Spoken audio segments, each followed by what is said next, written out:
And we're recording. Good morning. Welcome to the Board of Water and Power Commissioners meeting. Are you good to go? Yes, we are good to go. Good morning. Welcome to the Board of Water and Power Commissioners meeting. Today is Tuesday, July 28th. This proceeding is broadcast on Channel 35. The exact broadcast times can be found by contacting Channel 35. General Counsel? Good morning. In the boardroom today from the Commission, we have Vice President Cynthia McLean-Hill and Commissioner Susana Reyes.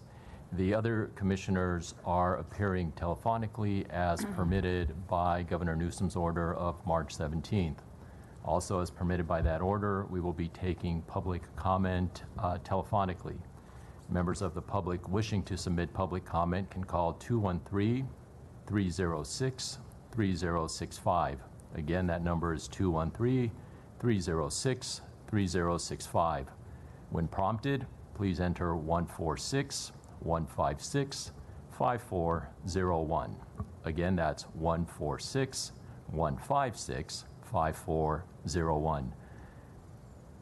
Members of the public will have 2 minutes per item, up to 5 minutes total. When you are queued, please identify what you would like to speak on, including public comment and specific items. Also, please, if you're listening to this on the computer, turn down your computer so we do not get feedback. At this time, the board secretary will take roll, and commission members, if there are any items you wish to have pulled, please identify those items when a roll is taken. Madam Secretary. Commissioners, please say present. Commissioner Berard. Present. President Levine. Present. By the way, there's echo from the from what I'm, at least on my computer, that I'm hearing from the room. But present. Vice President McLean-Hill. Present. Commissioner Neiman Brady. Present. Commissioner Reyes. Present. 5 members present and a quorum. Now we'll go to the opening of the board meeting by President Levine. Thank you, Susie. In the first several meetings that we've had, where most of us, at some point, all of us commissioners were virtual, I repeatedly, in my opening remarks, complimented our extraordinary staff from top to bottom with regard to their ability to deal with the challenges that we're facing in the context of the coronavirus. I want to essentially repeat those remarks and underscore them.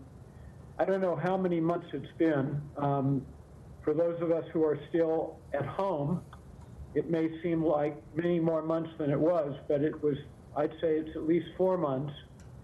And during that time, our staff, which is always extraordinarily capable and professional, has really outdone itself in terms of delivering the highest quality services of water and power throughout our cities. So again, I want to compliment everybody from our general manager, whose leadership has been superb, to our senior management, to our entire staff, for their extraordinary performance under these extremely challenging circumstances. That leads into a broader personal comment that I will now make in the context of the next item on the agenda, the election of officers. When we get to item 2, I'm very pleased that I will be nominating 2 very talented commissioners to serve as president and vice president of the commission.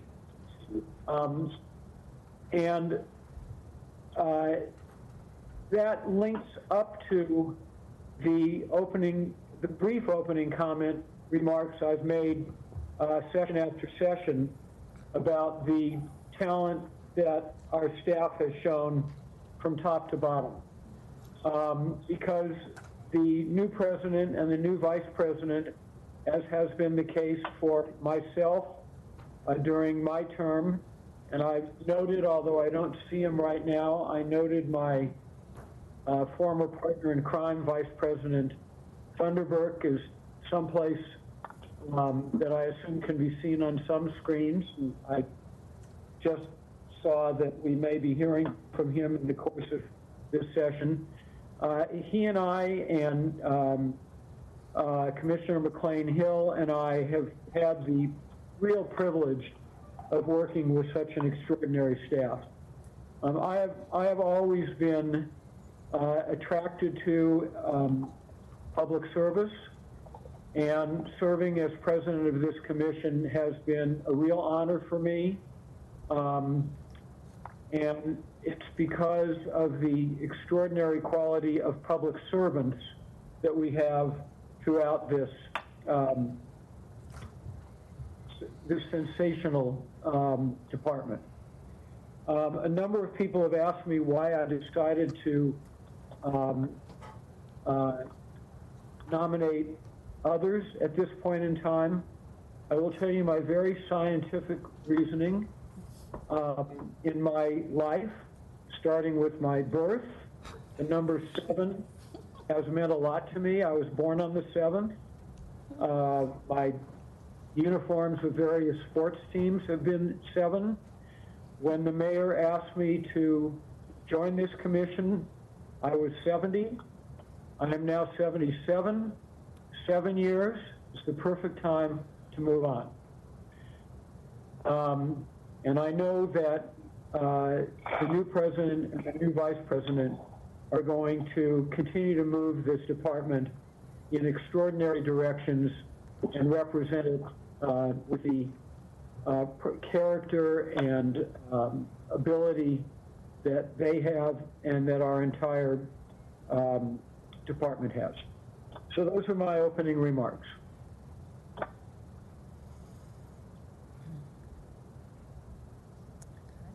So, Susie, can we move to item 2? Yes. Election of officers. Okay, I will seize the floor and nominate for president Commissioner McLean-Hill. Commissioner McLean-Hill has been an outstanding vice president. In my view, she is the right person at the right time to ascend to the presidency of this board. Our city and every component of it is facing some extraordinary challenges, and a lot of those relate to sensitivity with regard to race. Commissioner McLean-Hill's background as a police commissioner, as an attorney, as someone very involved in the community, and as somebody with a great deal of talent, makes her a perfect choice to deal with what will be very challenging issues, which I believe she will deal with exceptionally well. So I nominate Vice President McLean-Hill as president. I would ask for a second. I second Reyes. Is there any discussion? You do have a request for public comment on that one before the vote, Commissioner, by former Vice President Thunderberg. Okay, let's hear from former Vice President Thunderberg. Can you hear me, President Levine and Vice President McLean-Hill? You sound like Bill Thunderberg. Yes, sir. I can hear and see you, sir. Great. I'm going to keep my comments even shorter than I did on February 11th. This is an outstanding choice. This is a time to honor, reflect, and remember the work that Commissioner Levine did on reforming DWP with the Herculean assistance of staff, council, and management, and not to leave any party out, all of the stakeholders and the union, IBEW, which has been a long-term partner in the evolution of making DWP the most sustainable and most diverse utility in the world. So I want to congratulate Commissioner McLean-Hill. I know her as someone who is a legal expert and also someone who served on the Coastal Commission of California and brings to the work that needs to be done something very special. And she happens to be a person of color who's a woman, but she is first and foremost an expert in areas that are vital to LADWP. Commissioner Levine, thank you very much for the opportunity to comment, and best of luck to each of you. Thank you very much, Bill. Thank you for taking the time to do this. Susie, do you want to call the roll? Mel Levine, Aye. Jill Berard, Aye. Neiman Brady, Emphatic aye. Susanna Reyes, Aye. 4 ayes. Okay, before turning the reins over to our new president, I would like to nominate Commissioner Reyes for vice president. Is there a Second. McLean-Hill, second. I have a couple of points that I'd like to make with regard to Commissioner Reyes, who will be a superb vice president. It's been a real pleasure to serve with her since she was appointed and reappointed to the board. She brings some unique talent and experience and expertise to this position, having been critical as an employee of the department, which is unique for commissioners, with her focus on low-income ratepayers.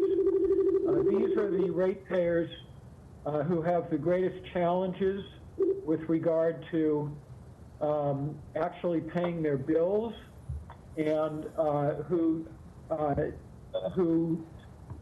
need to be looked at as carefully and thoughtfully and sensitively as possible, and that's a talent that Commissioner Reyes has demonstrated both as a DWP employee and as a DWP commissioner.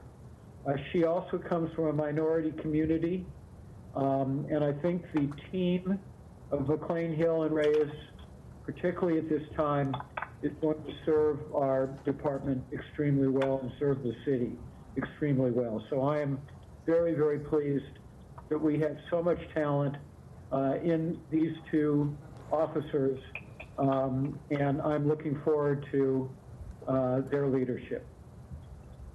Is there discussion? Is there public comment or discussion by commissioners? Hearing none. Susie, you want to call the roll? Levine, Aye. Berard, Aye. Neiman Brady, Another emphatic aye. McLean-Hill, Aye. 4 ayes. Thank you. Doesn't Commissioner Reyes get to vote? Aye. Double aye. Is that it? It's the acceptance vote. She's aye. I thought she was abstaining. I accept. Actually, I don't think that we abstain, and thank you for that, Commissioner Levine. I'd certainly like to cast a vote for myself as president as Okay. well, so that the record can reflect a unanimous commission, 5 votes with respect to both Thank you. items. Thank you.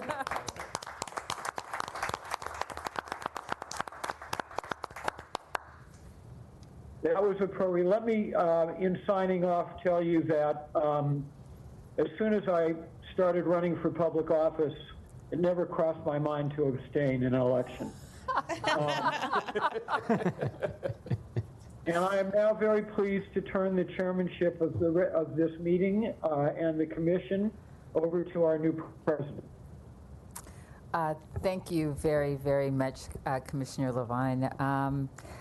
I will have much to say in the coming weeks and months about where we go and how we move forward as a commission. Today, I'd like to simply make a few remarks before moving the meeting forward. It is a very special time in our nation's history, and it's been a time for tremendous reflection. As you know, this weekend, we lost the towering giant, John Lewis, a congressman which I note that our former board president served with in the United States Congress. The arc of history is long, and I too am convinced that it bends toward justice. I could not be more humbled and more honored to be following in this role the giants of this board, including our longest serving board president, Commissioner Levine. Over the last 2 years, in addition to watching you continue to pursue your life's work as it relates to environmental concerns, I've also watched and learned and been just in awe of the grace with which you have presided over these meetings and exhibited both leadership for our board and for the staff. And I will do my very best and still fall short of the example that you set. I am also extremely humbled and struck to be following in the footsteps of my good friend, Nick Petsoris, and Mary Nichols. They are people that I have long admired, and I don't think for a second that I ever believed that I would hold a post, one in which both of them performed so admirably. Commissioner Levine makes a point of, and has made a point of, acknowledging the incredible work done by the staff. And I want to do the same. In addition to that, in addition to the leadership, the perseverance, the diligence, just the sheer professional commitment that both our senior staff and every member of this department has shown through this pandemic has been quite awe-inspiring. But more than that, I am reminded every day of the importance of this department in the history of this city. As I've stated before, we talk a lot about and reflect often on DWP's critical role in making Los Angeles. What I want us to embrace, and what cannot be said enough, is the critical role that it plays today in reshaping and remaking Los Angeles, both as we pursue our goals toward dealing with responding to, in a responsible and progressive and, frankly, innovative way, the challenges posed by climate change. We also have an opportunity to, and I know will embrace, our role in responding to the critical challenges of social equity that continue to plague this city. This organization has built LA both based on the services that it provides, but also the economic power of its presence. It has helped create and propel a middle class that we should be very proud of. Moving forward, I believe strongly that DWP, that the history that we have yet to make will exceed in every measure the past history that we continue to celebrate. And for that reason, I am incredibly excited, proud, overwhelmed to be a part of this commission. I look forward to working with all of you. I look forward to the council and engagement of the commissioners with which I serve. This is a body of 5. We will move and operate as a body of 5 equally empowered leaders in our own way, helping to shape, guide, and direct the policy and practices of this organization. So thank you all in advance for your support. Thank you all for your continued commitment, for your leadership, for your time. And to our staff, thank you for your partnership. We appreciate all that you do and look forward to side by side moving toward our next 100+ years of greatness. So thank you for that. Before we move forward, I'd like to give Commissioner Reyes an opportunity to make a comment, followed by our General Manager and Chief Engineer, Mr. Adams. Thank you, President McLean Hill. I, too, am truly humbled and honored by the trust you have instilled in me. And I'm very excited to get to work as Vice President, roll up my sleeves and get it going. I know I have big shoes to fill, and I promise that I will give it my all. I'm thrilled to be working with such a great group of commissioners, and I would like to say that I am in awe of your tireless efforts. I especially want to extend my appreciation to Commissioner Levine for his leadership and insights over the years. Thank you. I look forward to working with my colleagues as a team. I look forward to working with our executive leadership and our staff and our stakeholders to advance issues of importance to LADWP and the communities we serve. We will work together to ensure the public trust and establish a system of transparency, public participation, and collaboration.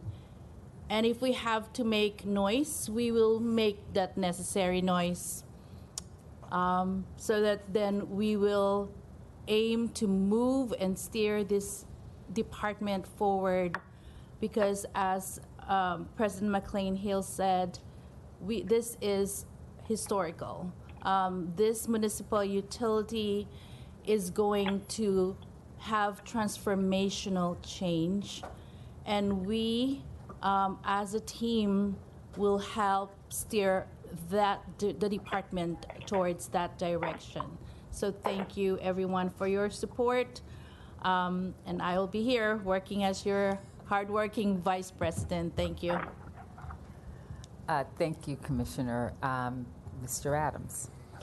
Well, first of all, on behalf of myself and the rest of the department, congratulations, President McLean Hill and Vice President Reyes. This is a wonderful moment, and we are extremely happy well, personally I am, but as an organization, that you're in these new roles, and we're looking very much forward to the future. We have as you mentioned, a great history, and find ourselves in, I guess you could consider, a pothole in the road in history and time right now, of which we expect to quickly dig ourselves out of, and as you said, have a fantastic opportunity to reshape the city and make our presence known. You know that I've long believed this agency drives much of what happens in Los Angeles and much of what we are capable of, and I fully believe that we should use the power and the strength and the weight of this agency to really further all the goals of Los Angeles, both its water and power systems, its social and economic goals, and really serve the customers who are our stakeholders. And so I am committed to that. I was thrilled by your comments. I think that sets exactly the path forward that I'd like to see this agency go in. So as soon as we get through the rocky roads that we're going through right now with the pandemic and start to work back to hopefully some new version of normal quickly, I'm very much looking forward to working together on all these efforts. And I think that the future is bright, and we're going to be a very, very big part of it for the city. If you would indulge me, I did want to take a couple minutes and talk about President Levine and his, do I have to call him past President Levine now? I can say President Levine. It's too many words. You may call him president for life. Remember a few of the things that he's done in his time here. And this is not a goodbye speech, so don't get any ideas. But because I know we are counting on him and his advice and presence for as long as we can hang on to him in the future. But I did want to talk a little bit about his presidency here. Again, he was our longest serving president, about 7 years. Interestingly, we had a board president that outlasted, I think I'm the third or fourth general manager under him. So it's he's been one of the steadying forces on this board. President Levine was appointed by Mayor Garcetti in September 2013. The following month, he became the board president and was reelected every year since then. And gratefully, he took that position and kept running with it. He led the department during a time of major transformation and also through a good deal of turmoil. A lot of things that you have to do as president are not always the fun stuff, and so he had to get us through a lot of difficult times. But as President McLean-Hill commented, he always presided over the board with great dignity. He's very calm. He had tremendous intelligence and wisdom, and we always enjoyed him and his sense of humor and personality. So we had a lot of successes while he was our president. We've seen the city's renewable energy portfolio grow from about 20% to about 34% today, coupled with a great decline in our carbon emissions. His commitment to the environment and progressing the goals of the city and the mayor have been very steadfast. President Levine was there side by side with the mayor and Vice President Al Gore in 2013 when we announced that we'd be stop using coal by 2025, which is 2 years earlier than what we planned on. That project is in process and will be realized on schedule. He worked a great deal on putting a bow around the Owens Lake Dust Mitigation Project.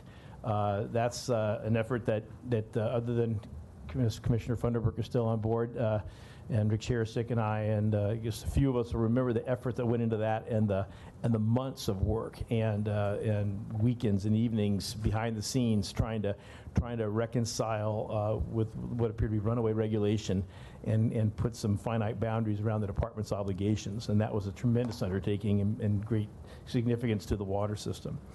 Last year, we managed through a difficult time getting the Eland Solar Complex project moving forward, the largest combined solar and battery project in the country to date. And that was a good deal of effort in getting all the different sides together to making that project become a reality. And it's working. It's moving forward in construction now. During his time as president, we've seen a rate increase turn into a tremendous investment in infrastructure, both in the water and power systems, working on hardening the electric grid and providing better reliability for wildfire areas in particular, as well as maintaining a record pace for water system infrastructure and pipeline replacement. And I was glad to see Commissioner Funderburk on board. One of the things that was a real unique for us, and during the time that President Levine was here, was listening to the recommendations of Commissioner Bill Funderburk, Vice President at the time, regarding equity metrics and the creation of the Equity Metrics Data Initiative, where we made equity and economic parity key considerations as we move forward, particularly with our rebate programs, our customer outreach, and how it impacted our workforce. And I think that initiative lays a good groundwork now for us to move forward and continue those efforts and really make progress on them. But that was something that Commissioner Funderburk brought to us, and President Levine. They were great partners in crime, as he said, and really dealt with it seriously and created a new structure for us that had never existed before. But besides all the fun and games and the accolades, a lot of tough times happened when President Levine was here. He had to deal with the failed rollout of the billing system. Nothing of his doing, but something that he inherited and had to work through. And that caused, really flavored everything in the department since then, up to now, actually. He had to deal with changes in our once-through cooling plans for repowering power plants and how we would create new groups and committees to work on a different version of the power system moving forward. And we recall, many months of long lines of speakers at the board, really imploring the board to listen and take to heart the possibility of a new path forward for a cleaner energy source. We've had a lot of issues with our tribal relationships in the Owens Valley, and he was very instrumental in being sensitive to those and also looking at how the board could participate better with the tribes, particularly in the Owens Valley. He was here a year ago last Wednesday when we had our visit from the FBI, and dealing with that, which was something we all wish we did not remember, but all the things that lead an organization like this during those kind of times. We had some of the worst power outages we've seen in a long time during some of the hottest weather in Central City, and a lot of really getting through that, and so many other things that both big and little disasters, and through it all, Mel remained himself. He was calm. He was cool, he was thoughtful, he was always someone who would listen to myself, the other managers, the other board members, and really take to heart what we had to say and provide really good, solid guidance. And so, Mel, as we end your tenure as president of the board, I wanted to thank you for all your vision and your leadership and your ability to help us navigate through many challenging situations. It's so easy to celebrate the easy times, but it's hard to get through the tough times. And you had more than your share in 7 years, but you dealt with them all gracefully, and you helped us to maintain our composure and our posture and to really move the agency forward.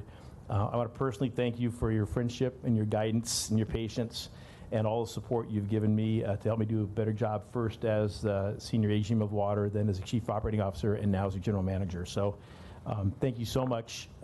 We are forever grateful for your leadership.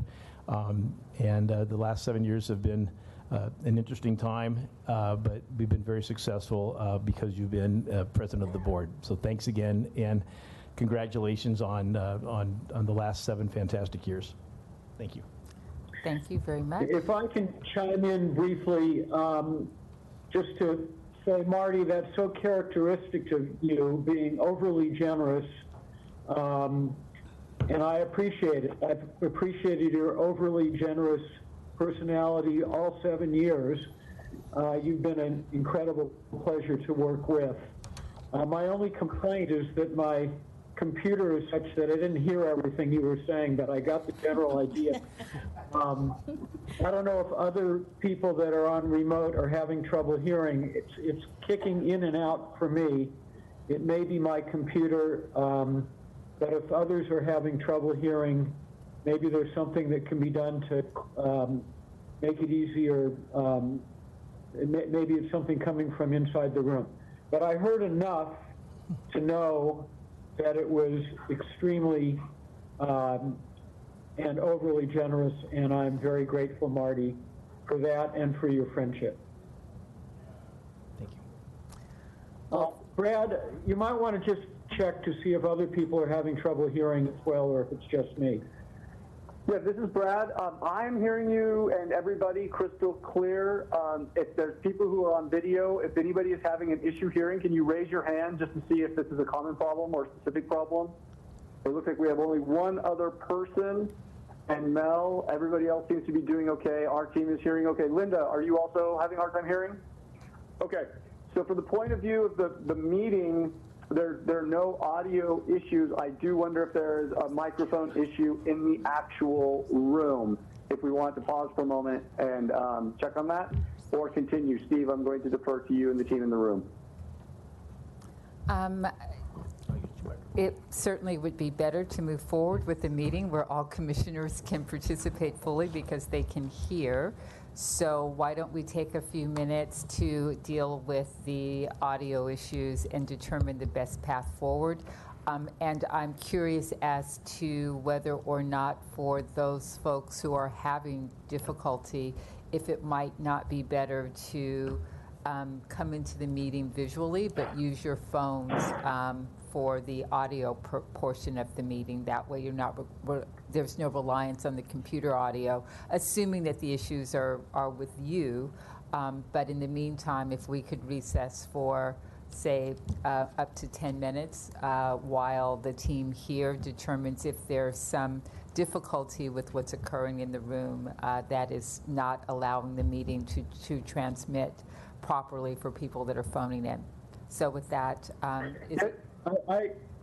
wonder. I'd just like to make one small point. Because this isn't a problem for everybody, that means that the boardroom is likely going to everybody well, and it's an individual issue, not a boardroom issue. Just to say from a technical point of view, troubleshooting point of view, because it's only a couple of people, we should probably start with the individuals rather than the room. That would be my recommendation. Let me just ask one question. Earlier, somebody had mentioned that there was some feedback coming from one mic, and that's when I really couldn't hear. I don't know if it's possible that someone's mic is providing feedback. I have no idea.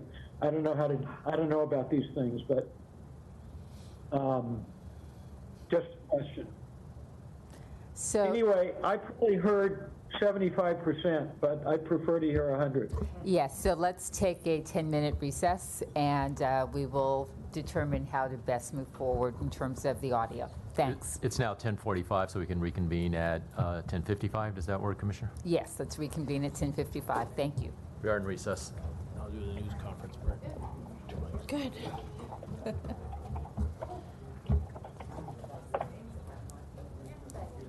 I know.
Reggie, I'm right here. Can you hear me?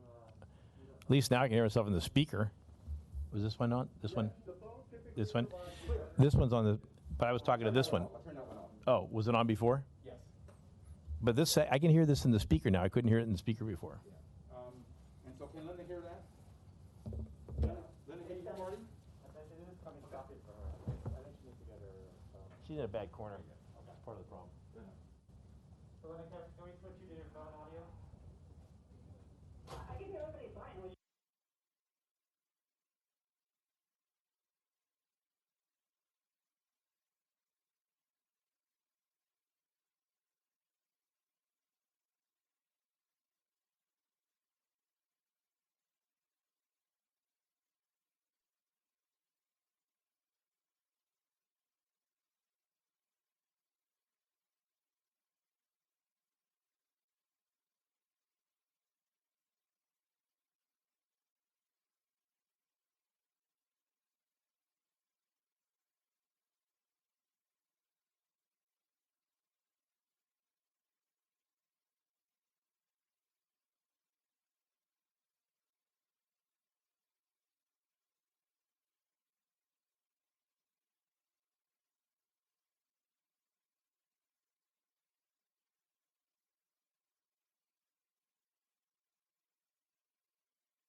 Brad, we are recording.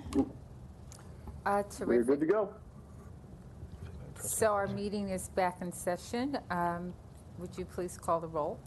Commissioner Berard, Present. Commissioner Levine, Present? President McLean Hill, Present.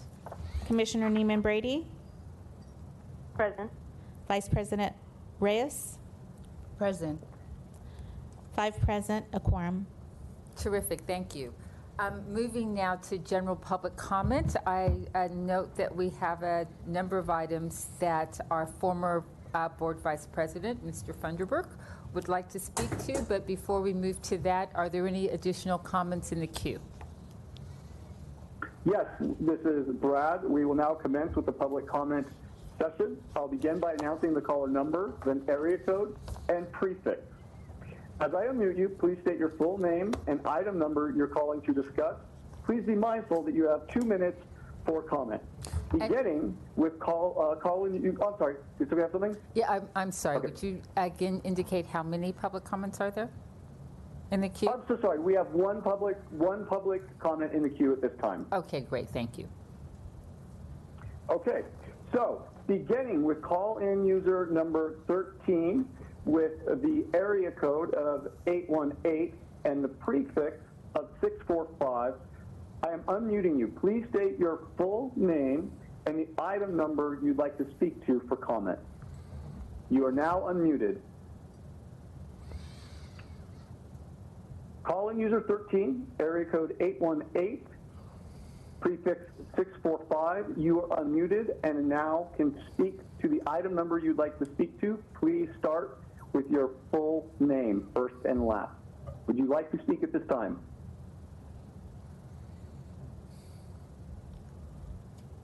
Okay. The call-in user is not there. We have no one else in the queue for public comment.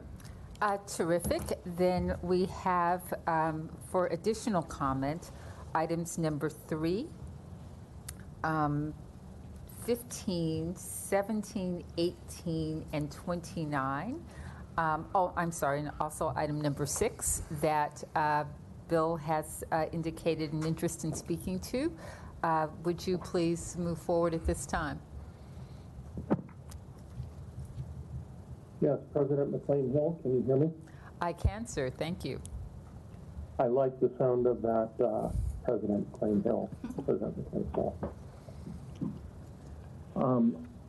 To relieve the commission of time associated with my comments on several items, I would ask to have an additional minute for a total of 3 minutes for my comments instead of the 6 or 7 items at 3 minutes each, or at 2 minutes each that I had requested. Is that all right? No, thank you. Please proceed. That's fine. Thank you. First of all, this is an historic moment, and I think President McLean Hill, you have the unique opportunity to take the torch not just from President Levine, but also from the other people whose work was left unfinished, Reverend Dr. Martin Luther King.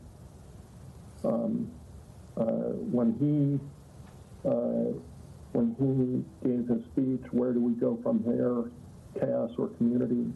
I think it was directed directly at you and the Los Angeles DWP ratepayers. Equity is not just about social good. It is about making the enterprise more economically efficient. All of the items that I asked to comment on were very intentional, beginning with the last one, the labor agreement. What a great thing to have collaboration with a great organization, IBEW 18, Brian Darcy and the team over at IBEW 18. They understand how equity and the economy can be aligned, and I think they have made every effort to work with the commission, at least while I was there, and I think going forward, I'm pleased to see that. As to the other items I requested comment on, I'll just summarize them. The ratepayer advocate, there was an item on EPRI and others.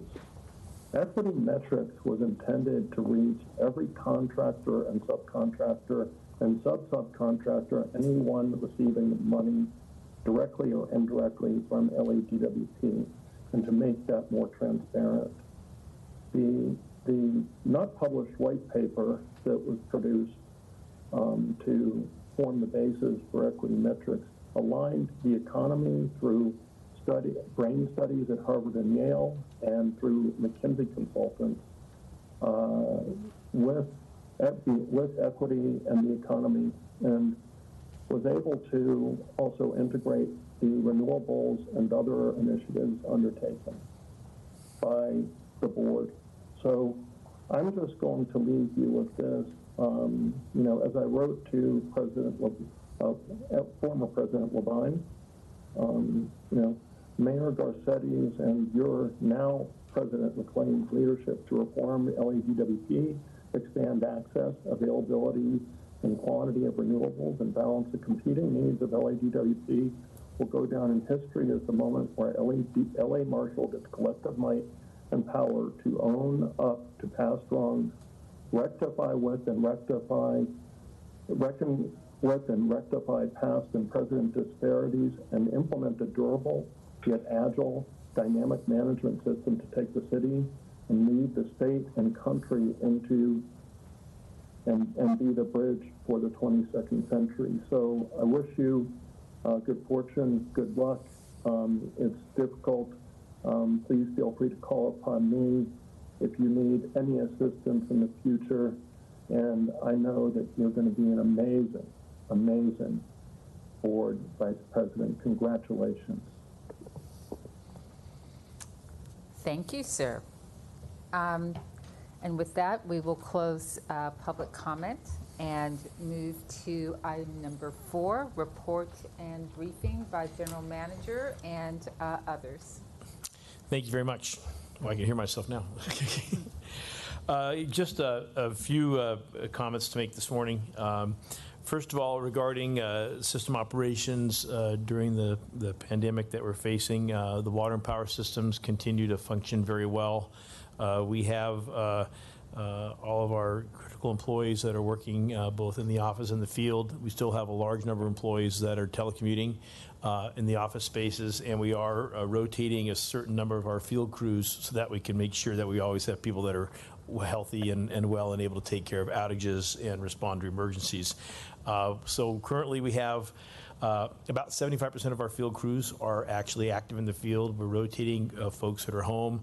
Those people are responding to outages and such. We have had several issues. We had to call them in, but during the last few weeks, we had an increase in the number of COVID cases amongst our field crews particularly, and we were concerned about losing the ability to function out of certain yards. And so we reduced our presence in the field and have since really stabilized that number, and it seems to be a very good measure. But generally speaking, all of our regular, normal, everyday functions are functioning very well.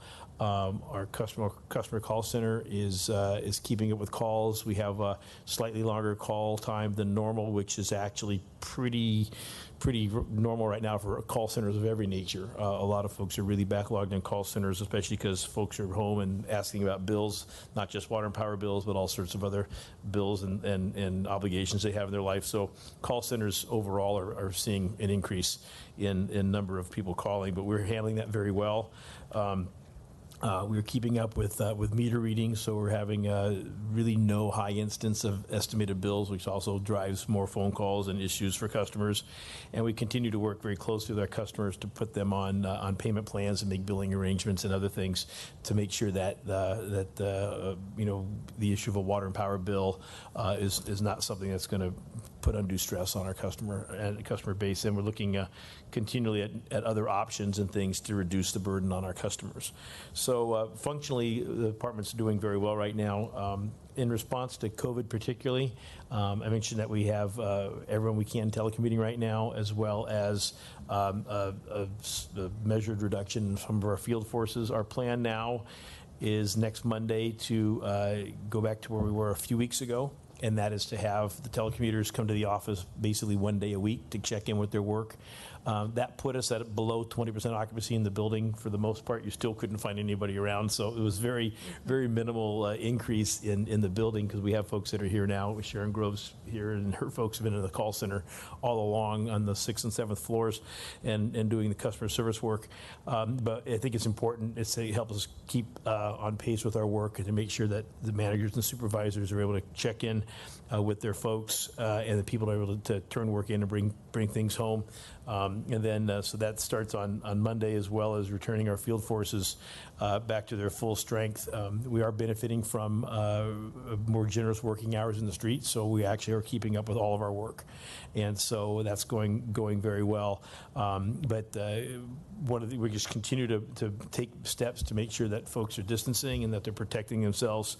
We have, I think the last meeting I reported, there's quite a bit of increase in cases in July, the same with what we're seeing in society around us. And part of that also has to do with a lot of increased testing.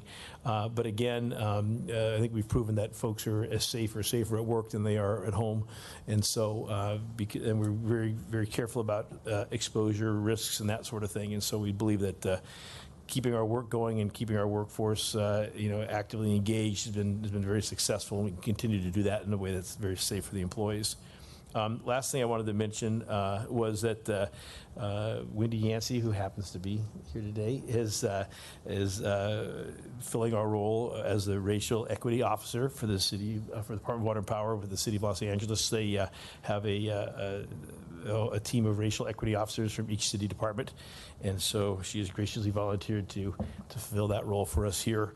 And along the lines of not just racial equity, but also just diversity and inclusion, as we've talked about before, we have one local outside contractor on board as of today. The other is being finished up. These are folks that will help us to work on our first our racial equity plan, which is due to the city by the end of September.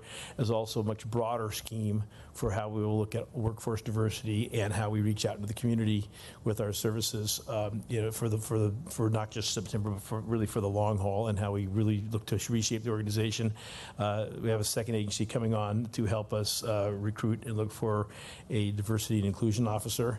And then I'm also engaging the services of former staff that have worked here and been very instrumental in this area to come back and spend time picking up kind of where they left off and helping us move the initiative forward, starting employee outreach and much more dialogue, and really helping us to really set the framework and a path forward for the agency and for the city as a whole. So those efforts are going on now. The pieces are falling into place very quickly, and I think at the next board meeting I'll be able to share some names and other things with the board members and let you know very definitively what the schedule looks like and what we have a plan for the next really 2 months ahead. It would be a very critical time for us as we get off on a good foot and a good strong start. So those efforts are continuing and ramping up.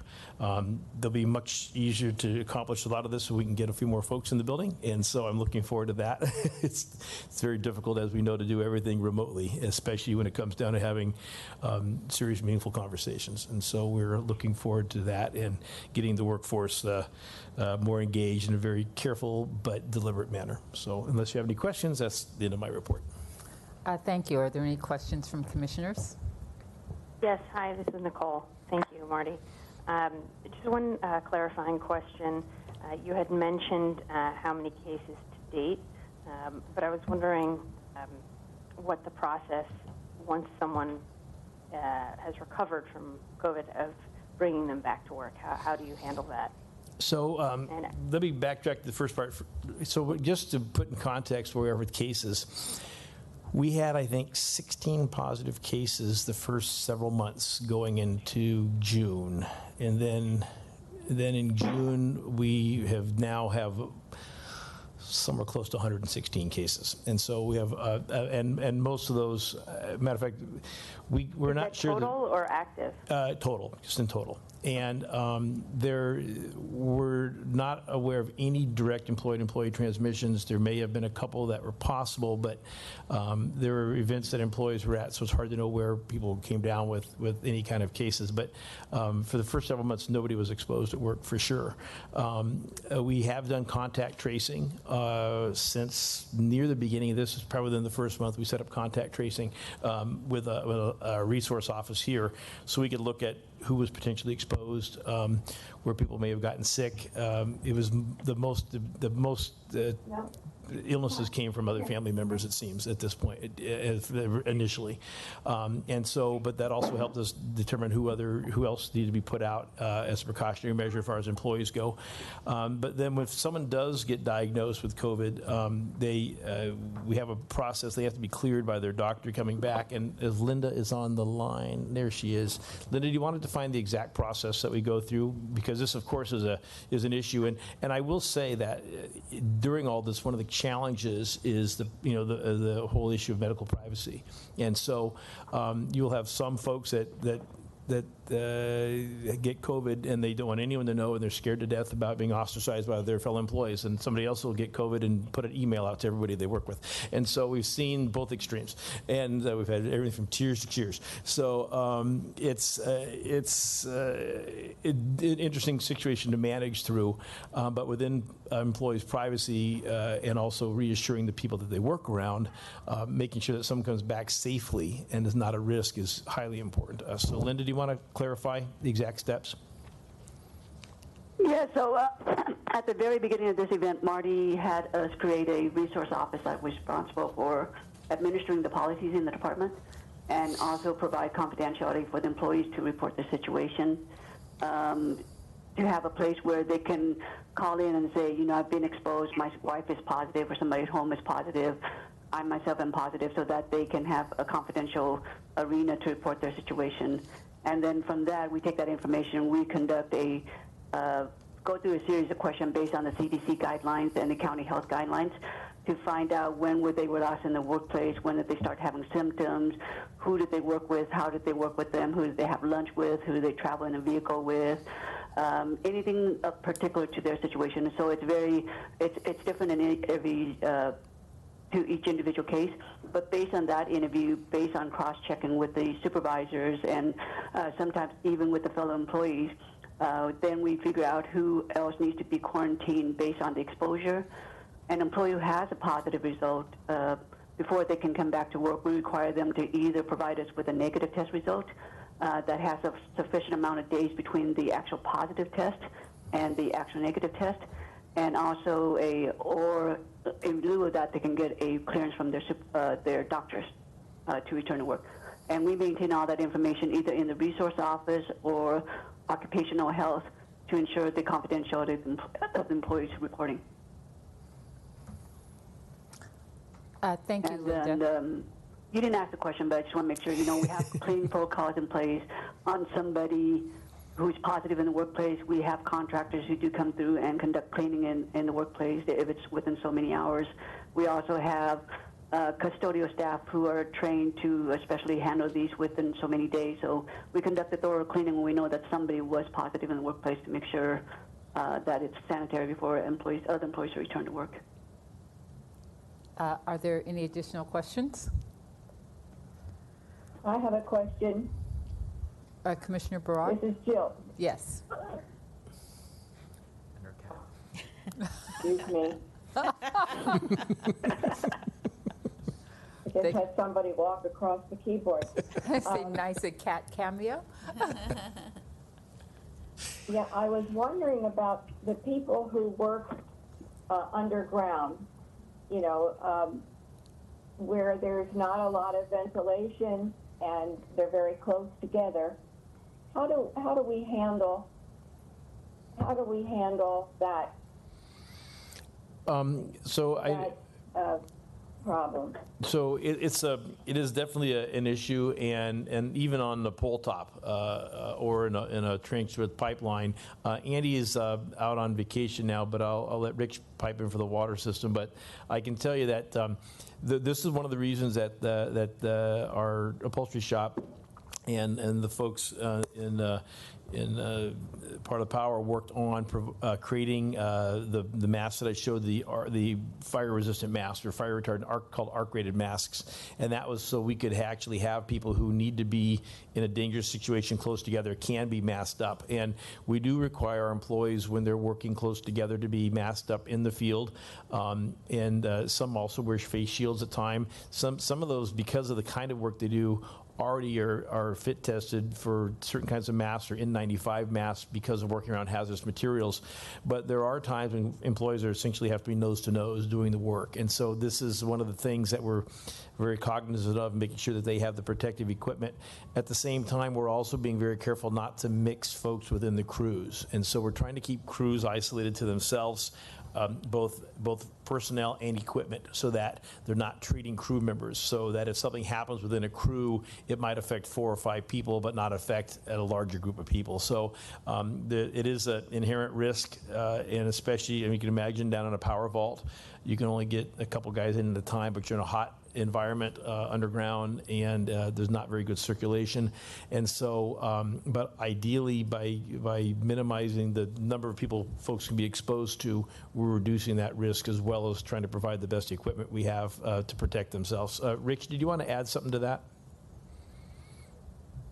Yeah, I'll just amplify on just the part of the strategy that you had there. So there's a multi-pronged strategy, a lot of what Marty and Linda said, and just to reiterate what Marty said about what it might look like if you were to go to one of our yards in the morning, and as the crews come in, they really are segregating themselves just to their little squad or pod of workers, co-workers, the ones that they work on a day-to-day basis, and unfortunately, they're not allowed to talk with anybody else. We even limit who can go into the general office areas, who can go into the warehouses, the tool room areas, and basically we're all of that strategy is to minimize basically having our own little mini pandemics within each yard.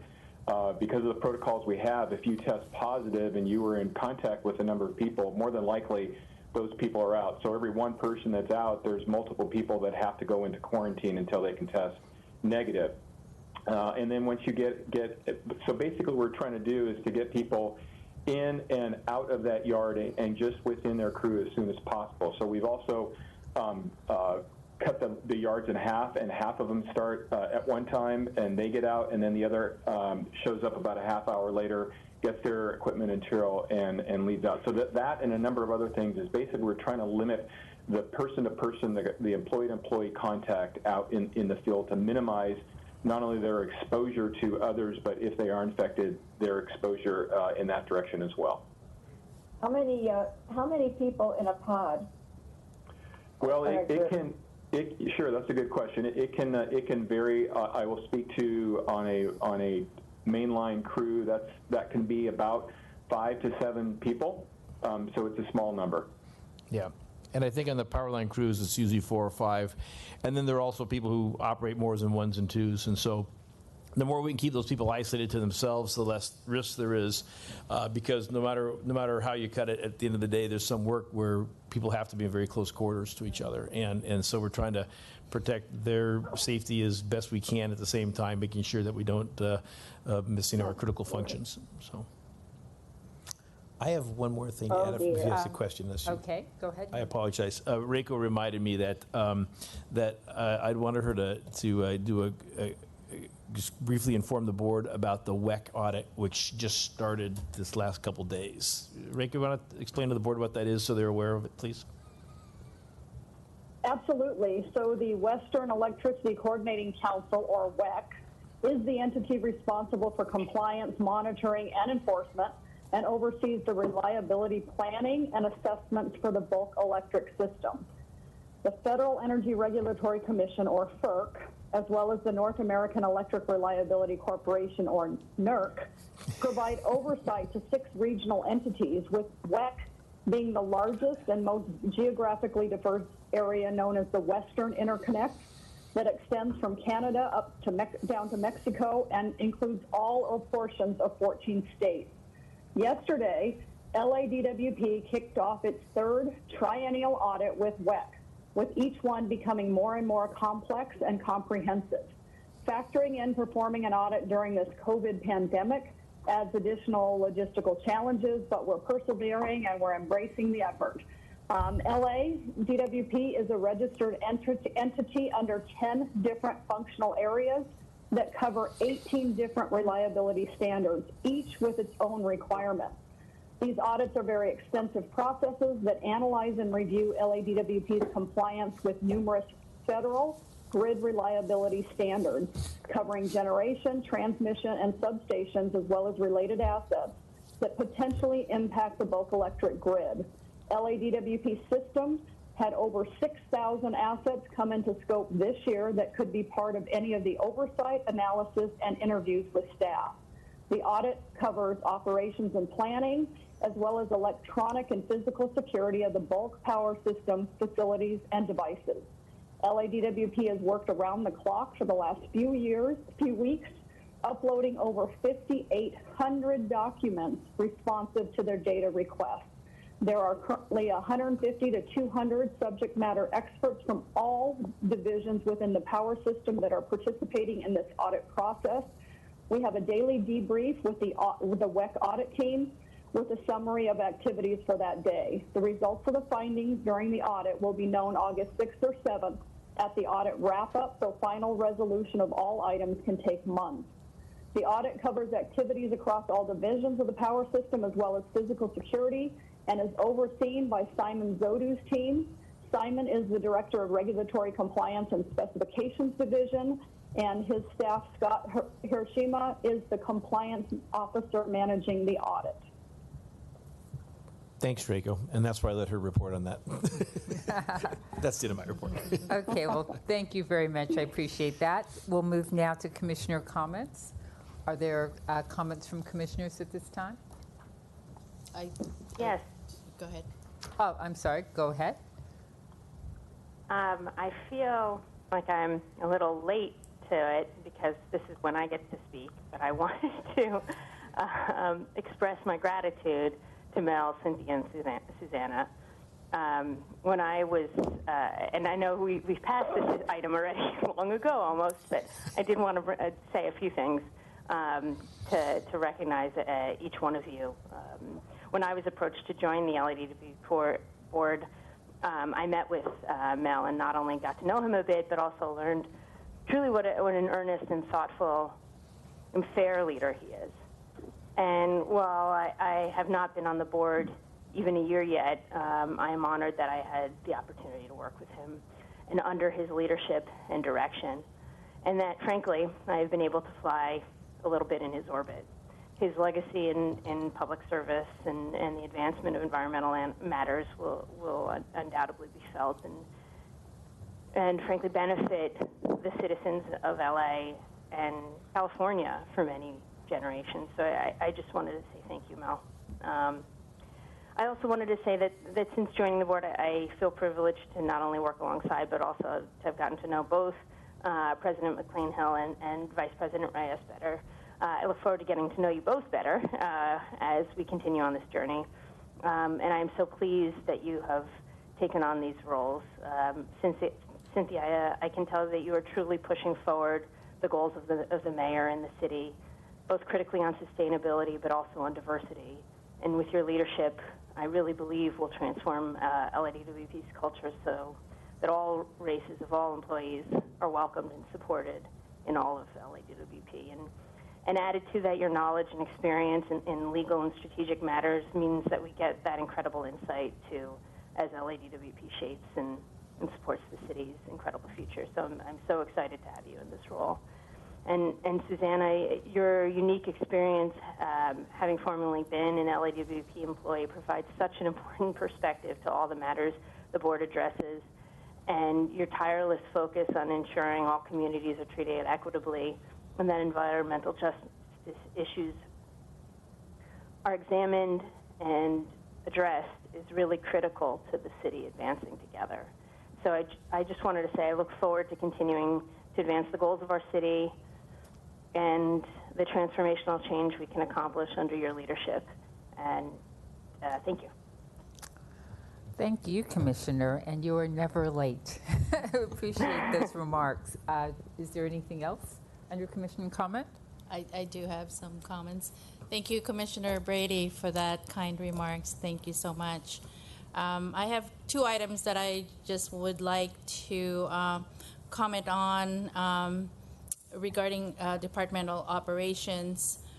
So with my push for more equity and transparency, I have been working very closely with our low-income programs to ensure that customers experiencing energy burdens are able to access these programs, especially during times of extreme hardship.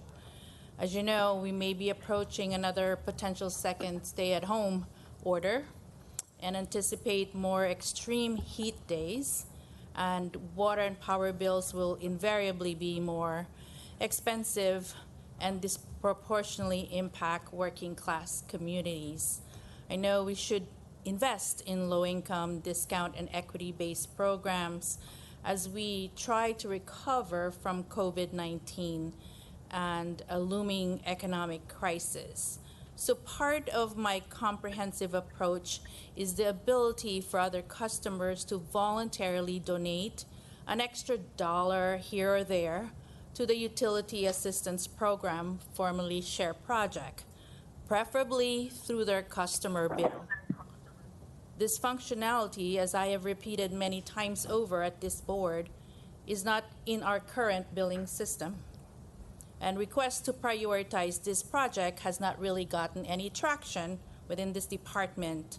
So I am therefore instructing the general manager to report back on the status of this billing system upgrade, where it is on the list of IT priorities and the steps needed to incorporate this feature with specific timelines and deliverables, and have that report ready for the board in 30 days. The second item, which I have been really thinking about, is that I have noticed a number of contracts originally were under GM authority, which do not require board approval. And they come to us for board approval because of amendments to either time or monies. And I would like to know from procurement or supply chain what these types of changes, if these types of changes to the contracts from being a GM authority to being a contract, are they being tracked by supply chain, and how the data is being analyzed? And so I would like to instruct supply chain to report back on this issue also within 30 days on GM contracts that have been amended and changed to regular contracts, went to the board for approval. What is the rationale for that change, the type of change that occurred, and how specifically decisions are made for such changes? Thank you. Okay, thank you. Next on the agenda is comments from the ratepayer advocate, Dr. Pickle. I'm sorry, President McLean. I'm sorry. I didn't mention which items I wanted to pull. I had included them in an email, but I guess I haven't made that statement I'd like to discuss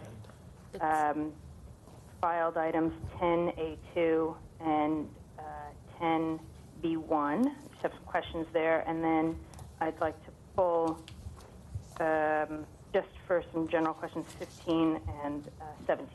That was 18. So I'm 15, 17.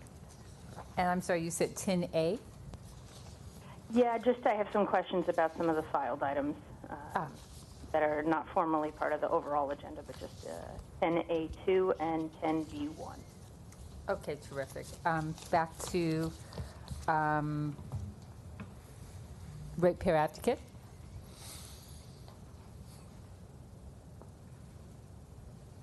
Dr. Pickle? Good morning.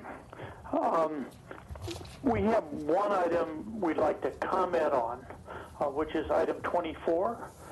We support passage of this item, but we have an issue that while it conforms with industry standards, still creates heartburn for us. And we have suggestions. And the question is, contractors and subcontractors in this cybersecurity area are allowed to do background checks of the people involved. And we think security could be improved by making sure that DWP has the right to review these background checks and, if necessary, request or do their own duplicate background checks or background checks that seek further information. Why don't we pull item 24 so that we can discuss, and if it is the will of the board, amend in some fashion. So thank you for that. Discussion with Neighborhood Council. Is there anything, Board Secretary? No community impact statements or formal positions were filed by any neighborhood councils on the items on today's agenda. Terrific. Then at this time, are we prepared to take a vote on the remaining items? That would be items 11, 12, 13, 14, items 16, 18, 22, 23, 25, 26, 27, 28, and 29. Is there a motion for approval? I move approval of those items. And a second? Terrific. Is there an objection to a unanimous vote? Hearing none, if we would record a unanimous vote, the consent calendar is approved. And moving to management reports. Terrific. The City of Los Angeles Personnel Department Civil Service Selection Process. We have been waiting with bated breath. Okay, good morning, Commissioners. Shannon Pasquale from the Department of Water and Power's Human Resources Division. Before I introduce the Personnel Department, I wanted to make a couple comments for some context for all of you. This is going to be louder or get closer to the mic. Okay. Hard to hear you. This is going to be the first of two presentations for the board. The second presentation, which will be 2 weeks from today, will focus greatly on the department's hiring process, but we in the department felt it was necessary for some background information for you to understand how we get to our process. And how we get to our process in most instances is through the civil service exam process. I know that you've had a lot of questions throughout the years with regards to civil service, and so we thought it would be important to bring the personnel department here so they can kind of briefly walk you through what their process is, how they conduct civil service examinations, how many examinations they actually conduct for the Department of Water and Power, and what steps they're actually making to streamline and improve their process to expedite our ability to hire our positions quicker. I think it's important for the board to understand that of our workforce, 94% are civil service employees. So this means that they've gone through the process that the personnel department is going to kind of discuss with you today. They're not going to go into any kind of detail with regards to our internal process. We will specifically address that for you 2 weeks from today. And if you have any questions along the line, I will be here, but I'd like to introduce the personnel department so they can start their presentation for you. I'm going to introduce Gracie Liu, who is an assistant general manager at the personnel department, and she is the city's engagement officer. She can go ahead and introduce her team to the board. Thanks, Shannon. Thank you. Thank you. Hi, good morning, Commissioners. This is Gracie Liu. Can you hear me? Yes. Yes. Okay, great. We're very pleased to be here today, and I have with me a group of my folks that I'll just introduce right now. For now, my chief. So Jim Abelos, who's my chief personnel analyst for the classification division. And I also have Tina Lee Rodriguez, who's the chief personnel analyst for the selection division. So Tina and her team will be taking you through the presentation, but we're here for questions. I also have some folks from my target local hire team here if you have any other questions regarding target local hire. So without further ado, I'll actually just hand it over to Tina and her team so that she can go ahead and get started. Hi, thank you for having me. Can everyone hear me? Yes, ma'am. Great. So myself and my team are here to go over the civil service selection process. One of the main functions of the personnel department is the administration of civil service exams for the entire city. So there are over 900 classifications we examine for. The presentation will provide you an overview of our responsibilities, the roles that departments play in the process, as well as DWP. And then we'll answer some questions at the end. Here with me today are three of my exam managers, Steve Rivera, Rhiannon Kirchner, and Janelle Ishihata, who will be going over the slides with us. And I guess without further ado, Steve will be the first one presenting the first of the slides. Steve? Great, thank you, Tina. Can everyone hear me? Yes, okay. So what I want to go ahead and discuss first is the specific duties and responsibilities that the personnel department has specific to the civil service examination process. We interpret and apply the specific civil service rules and charter provisions as they are related to the civil service process. In addition, one of the things that I'm going to discuss is the uniform guidelines. Maybe something that you may or may not be aware of is the federal law that came through the Department of Labor, and that's the third area that I'd like to cover. So if you can go to the next slide, please. I want to go over, you see several bullet points here. I want to go over, for the sake of time, go over the ones that I believe are more applicable to this presentation and the audience that's here. Before we go into application, all of our examinations have established requirements. These requirements ensure a competitive process that all applicants must go through.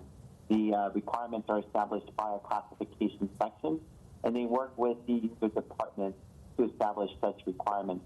As you may be aware, several of the job classifications that DWP uses are shared among other city departments. So we include those departments as well in getting feedback regarding the requirements. These requirements, like I mentioned, ensure a competitive process, but also ensure that the requirements are job-related and appropriate to the classification as a whole. Once requirements are established, we can move on to application. So the job bulletin that we develop for each examination must be posted for a minimum of 2 weeks. This ensures that the applicants are given a reasonable time to look at the bulletin, look at the requirements, and see if they meet the requirements and are interested in applying. In addition to the rules specific to the job posting, we also apply such rules when we're reviewing and interpreting the requirements. We review applications, and then based on that review, we determine who is eligible to participate in the examination and who is not. For those that are deemed not appropriate or do not meet the requirements, we inform them. Certain applicants, those that have civil service status, do have the ability to appeal such decisions. And when they submit an appeal, we go ahead and respond to that appeal, address it, and either approve or deny such appeal.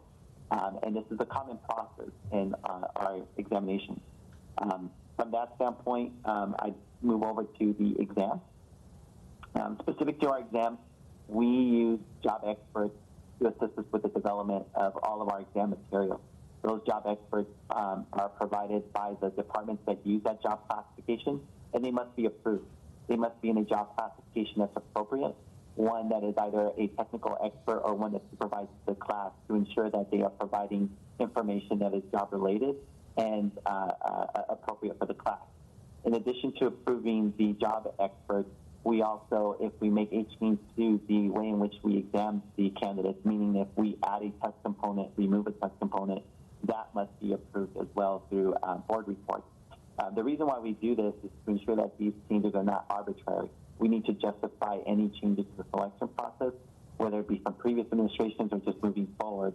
So that's why we do a lot of these checks and balances to ensure that everything is appropriate and remove any sense of bias or nepotism. In addition to these two processes, everything that we test our candidates on is posted on our job bulletin.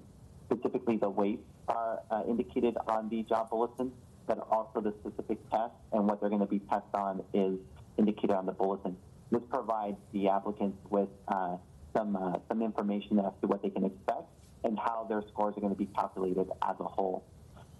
One thing that you may be aware of that's also indicated in our civil service rules is seniority points and vet points. So that's another thing that we apply. That's also indicated in the job bulletin and may affect the candidate's overall score. So that's very specific to promotional exams. That's the seniority, and then points, and then we have vet points for our open candidates. Another thing that I would like to include that is of significant work for us is reasonable accommodation. We do address accommodation requests from our applicants and candidates, and with appropriate documentation and reasonableness, we do apply accommodations or reasonable accommodations to these candidates. Please be mindful that what we do in terms of testing includes multiple choice tests, interviews, performance tests, physical ability tests, and essays and so forth. So we do a lot of work in terms of the examination development, and we work with the candidates in situations where they request such accommodations as well. If you go into the bullet point of register of eligible, one of the things that I want to mention is prior to establishing an eligible list, candidates are sent their final scores, and they do have a 4-day review period in which they can look at their score, and for specific reasons, they may be able to submit a claim, essentially a protest. We address those protests if we get them, and we either address and support those, or we find no support and essentially move on with establishing the list. No list is established unless all claims are addressed, and if there are no claims, then we wait the 4-day period and we can establish the list. After the lists are established, now we are able to provide these candidates to departments when the departments submit what we call a cert request. In that cert request, they work with our backgrounds unit, our STRS unit, and based on the civil service rules and specifically the rule of freehold scores, we refer candidates and ensure that departments make legal appointments. We'll discuss the rule of freehold scores at a later point in the presentation, but I think that's an important rule to discuss. If we can go to the next slide. One thing I do want to mention, I'm sorry, about these cert rules, though, the certification process is just be mindful of the fact that every city department submits their certification request. So it's a lot of work from our background unit. And I believe right now they are averaging a turnaround of somewhere around 5 to 6 days. So it's pretty impressive the amount of work that they do given the amount of hiring that the city, at least before, was doing. The next rule. Wait. You're you're sharing so much information. I have to pause you for a second. So a couple questions about things you just said. First is 5 to 6 days. I suggest, I guess that's longer than typical. Is that what you're saying, or is that just to give a frame of reference? That's how long it is. I would say that's the average, and I would say that's been consistent for quite a while. Okay. And is there no dedicated employees within your organization on LADWP matters? And what I'm trying to get at is there not someone who knows the type of postings that LADWP wants to do, or in other words, it seems like LADWP represents a large portion of the type of work that you guys are covering. So I'm wondering if there's a dedicated group to help expedite, or is it just randomly assigned?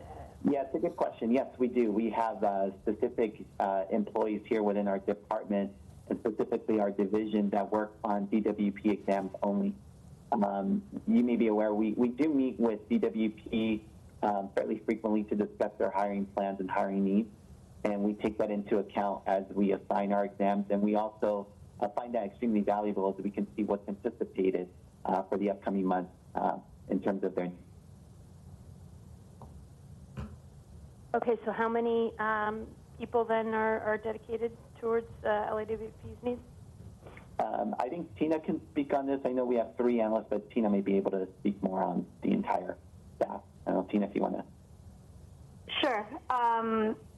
So in the examining section, there are actually 3 individual analysts that are allocated for handling DWP specific exam. We report those on a quarterly basis to DWP as to the activities. Of course, the work involving DWP requested and related exams is much more than really the 3 individuals here. So we have overflow of exams where other analysts in the division also handle those exams. There are other arms of the selection process. There is another funded position in our employment services section. So that's another senior ad clerk that are handling the application part of the process. And basically it's those 4 positions that are dedicated to DWP specifically and that are funded by DWP. But that's not to say that, everything that comes to us, we do handle. All the requests we do handle. We don't turn things away. We do prioritize what we do because, you are one of our biggest customers. Did that answer your question? It does, but you triggered a follow-up. So you said 2 things. One, that there's roughly about 4 employees dedicated. I'm wondering 4 of how many, and if it's representative of the volume that comes through, or the proportional volume, and also that it's funded by LADWP, which suggests to me if LADWP wanted to fund more, they could.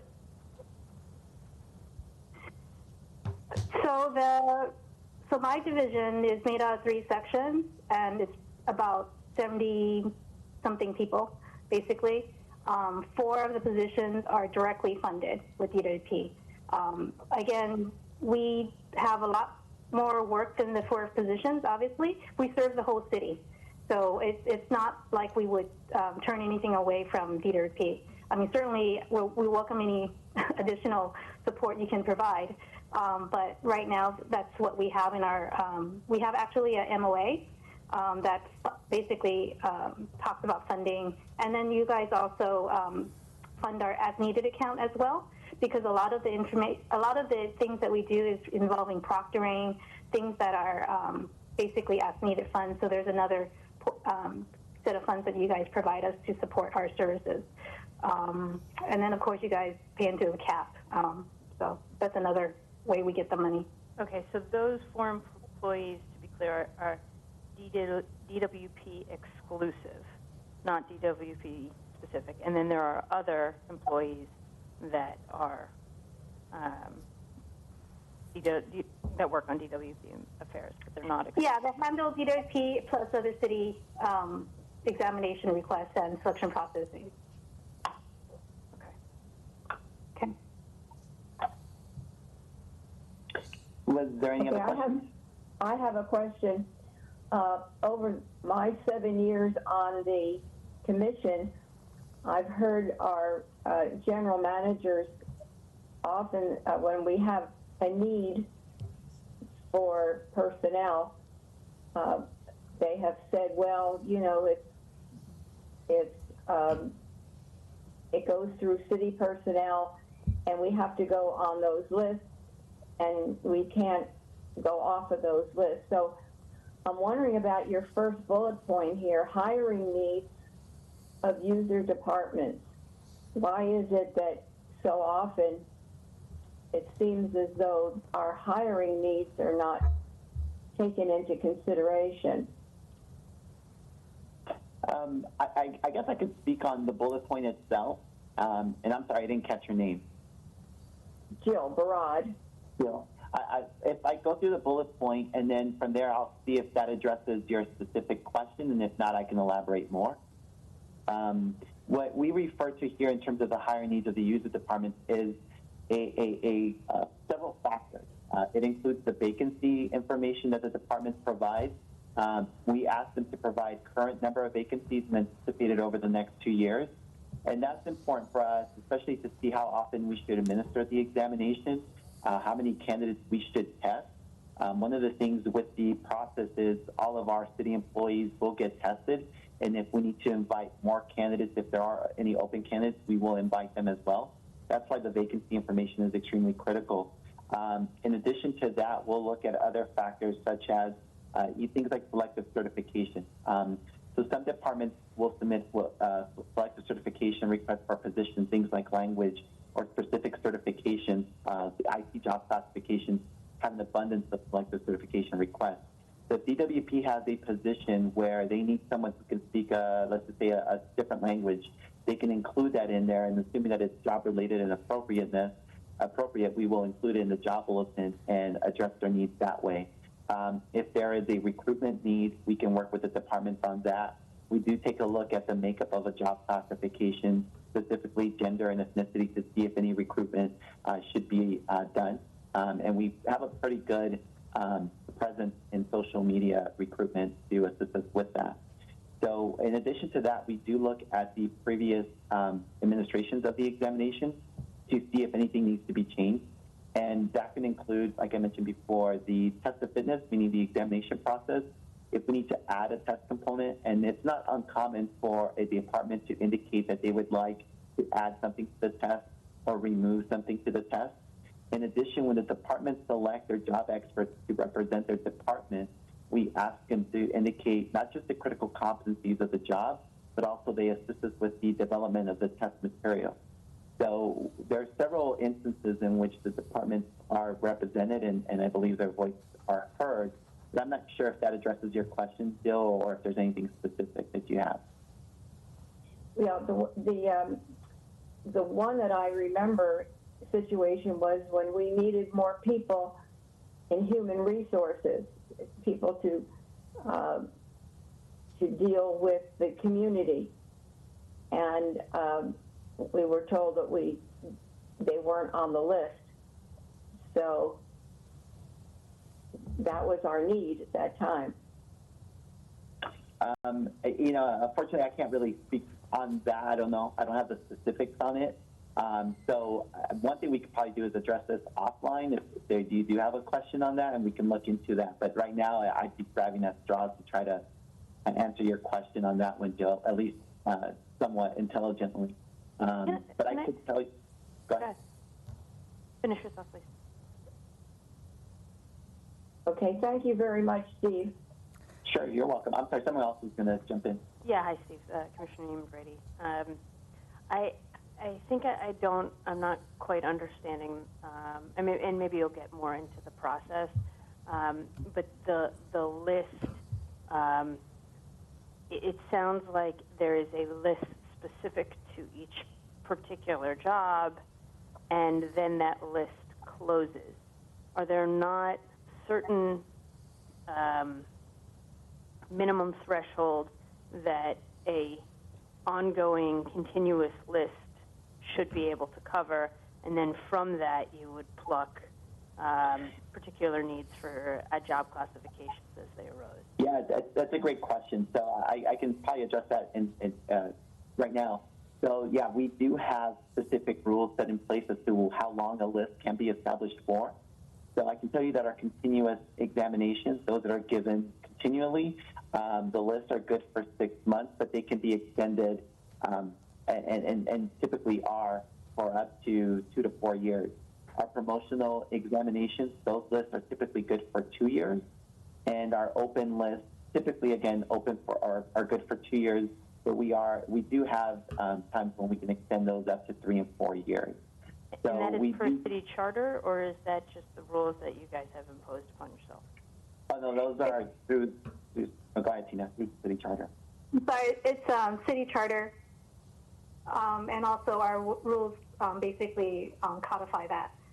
I I want to spend a little time going forward with some of the more details. Yeah, actually, just basically talking about the considerations. It would, hold on, excuse me. Hello. It would. Oh. Thank you. No, you're talking, but it would be helpful just because I don't have, we don't have a copy of your presentation, so we don't know how long it is or what's being covered. So we just are seeing it slide by slide. So if you could tell us, sort of provide an overview, that might help, and it might allow us to better pace our questions and perhaps direct them, sort of let you get through more and then begin to inquire. So about how long is this presentation? So we were planning only for like 15 minutes. And how many slides? Hopefully have questions at the end, but there are actually just 9 slides. So Steve he's talking about the last slide, so there would be 2 more of the exam managers talking over, going over their slides.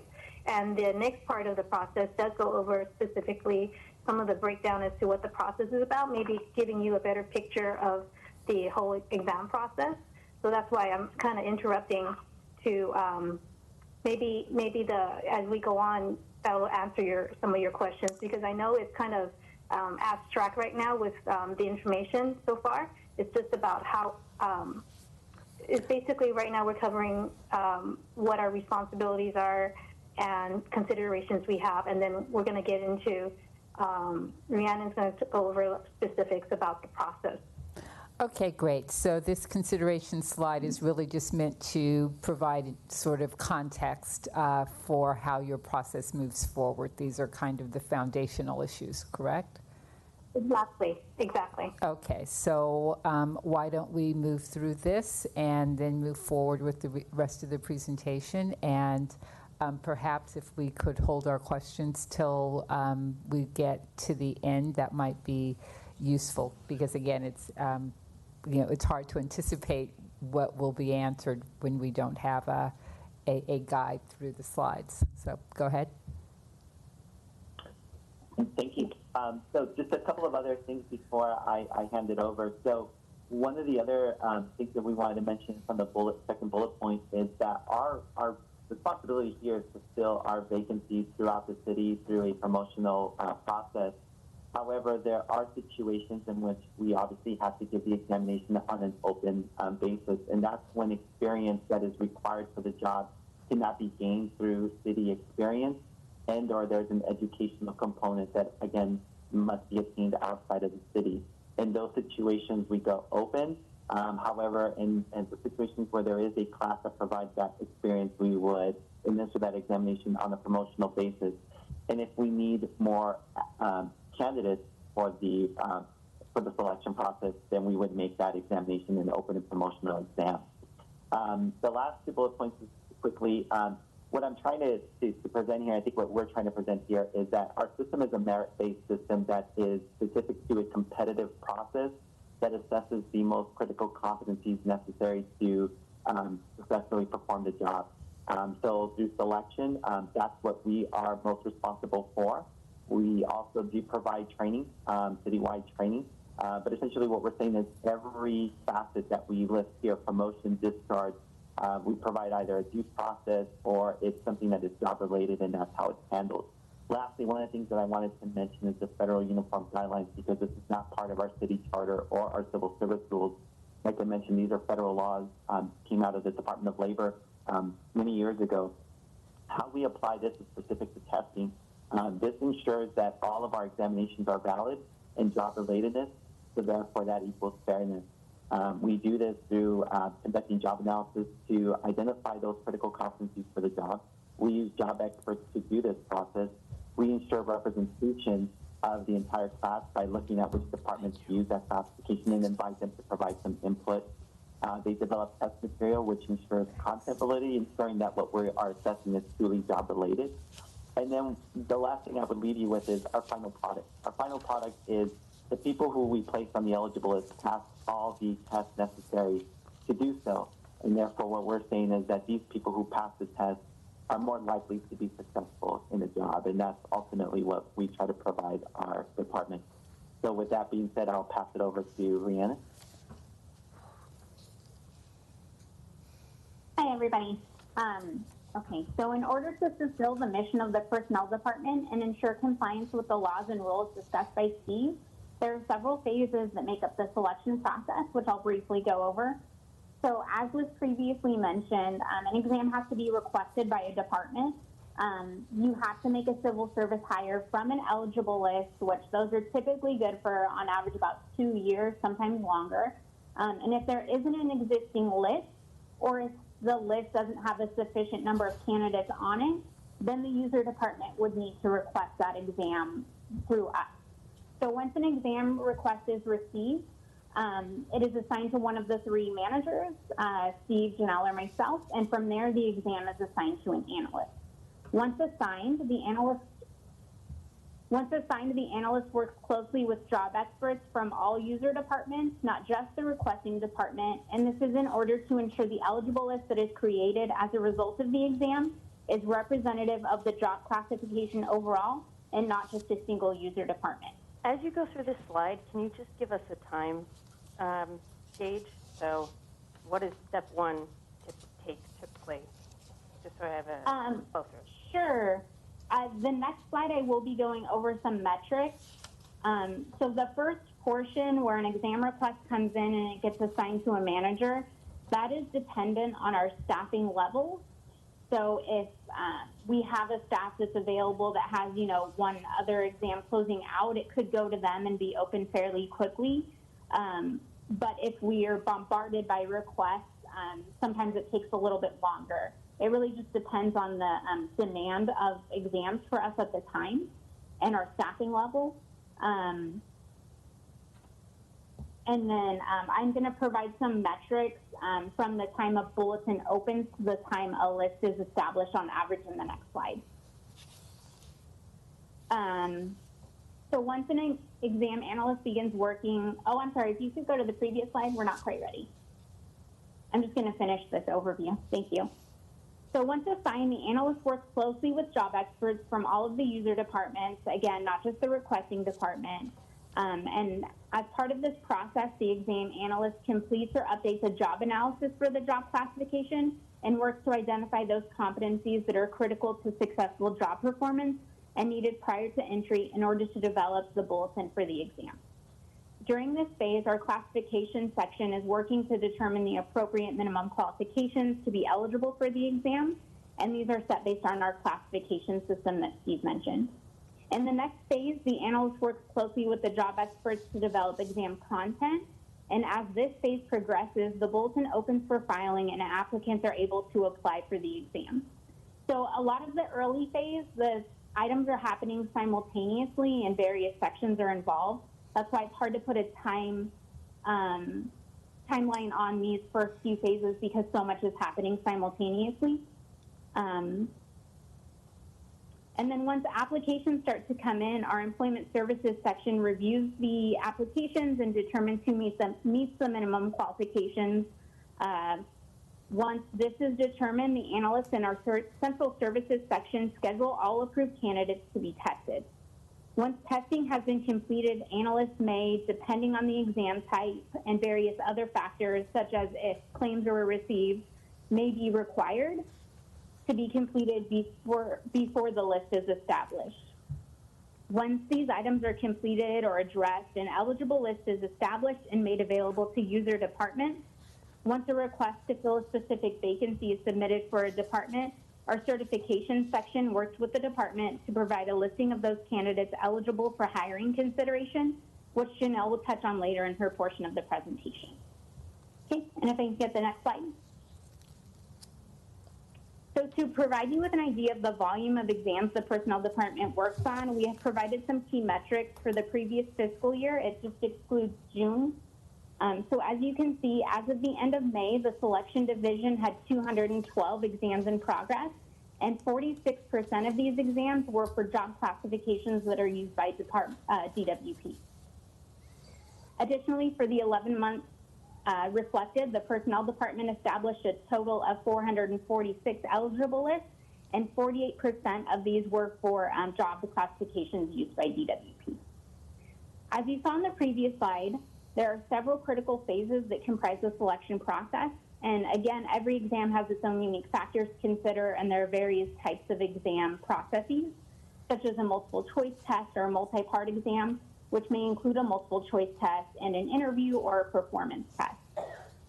These unique factors in the exam type add time to the overall selection process.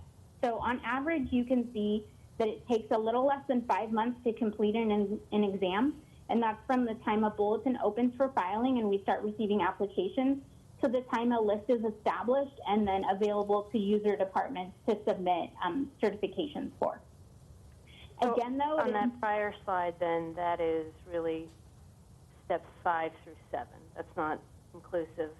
If I were just to number these 1, 2, 3, 4, 5 across the way, that's not until the kind of the middle, till the establishment. So the open bulletin process application to the establishment of the eligible list, those 3 blocks is 5 months, but that doesn't include everything that happens before. Correct? Correct. Yes. So nor does that it then include all the actual hiring.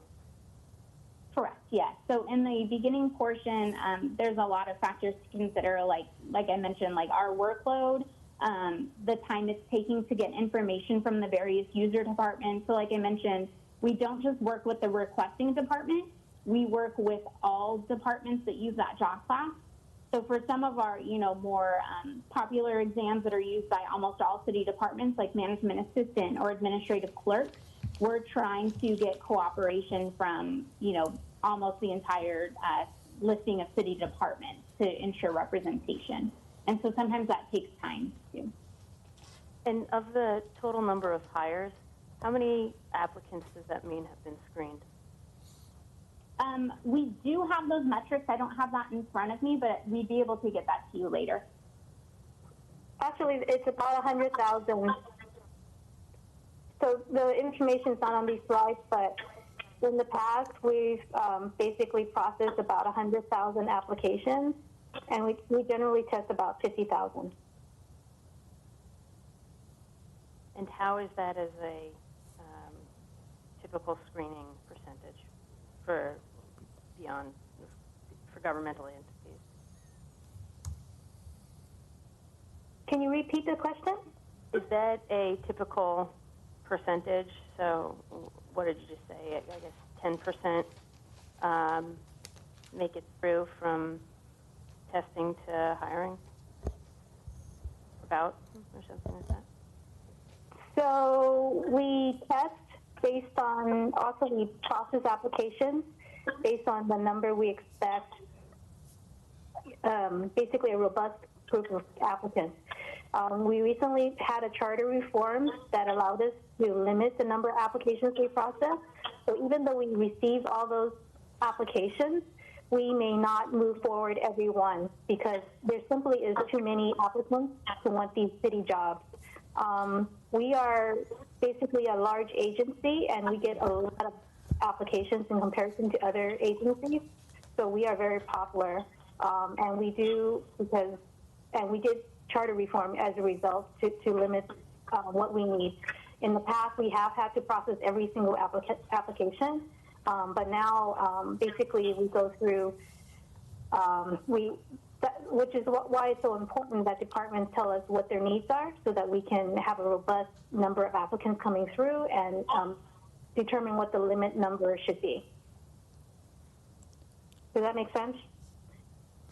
Yeah, I'm trying to limit my questions to the president's direction. Go ahead. Yeah, if we could, because I think what we're really trying to understand here, and we appreciate the broad overview, is our interest is how we get people employed at UWP. So I think for me at least, it's a little difficult to be starting on this end as opposed to understanding our own internal systems a little better. But the next slide will show a good handoff. I'm sorry? I think the next slide will help them kind of show the handoff. Well, yeah, so if we could then continue with the presentation, and I think the number of questions are just growing, so. Okay. Okay, so to just briefly close out this slide, again, I just wanted to point out that while it does take, about 5 months for us to establish an exam once we open it, this is an average, and we have a lot of different types of exams. So if the selection process is a single test part, such as, a multiple choice test, those are typically completed quicker. But then you have those multi-part exams, which DWP does have a fairly significant number of, especially those that include a performance test. And for those types of exams, it takes a lot more resources and planning, and those are where you see our average kind of going up and it taking a little bit longer to process those exams. So I just have one point of clarification at your average number of days to complete the exams. Does that take into consideration the front end time, such as the moment the department requests the exam, assign the subject matter experts, vet the questions? Because I think that probably adds another 60 to 90 days to that 143. Am I correct? Yeah, so we do have our internal goals and we do measure that. We just don't report it on a regular basis because it is so dependent on so many unique factors, some that are out of our control, staffing levels, the ability to get cooperation from job experts and gather general information from the various user departments.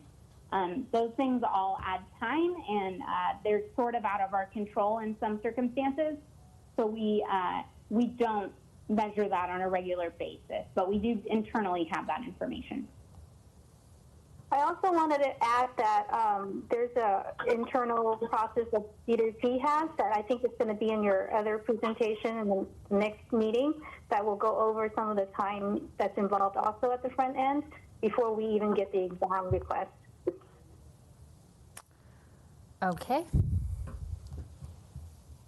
And then the last point here, I just wanted to again kind of point out what our certification section does once the eligible list is established. So you can see that for the 11 months reflected here, nearly 20% of the certification requests submitted from all city, from the city departments were exclusively from DWP, and DWP accounted for about 27% of all hires made by the city during this period. And with that, I'll go to the next slide. So as Steve discussed, and as I showed you with that process overview, the personnel department faces a great responsibility in administering the civil service selection process in a fair and equitable manner. Completing these steps allows for our department to administer job-related, validated, and legally defensible exams.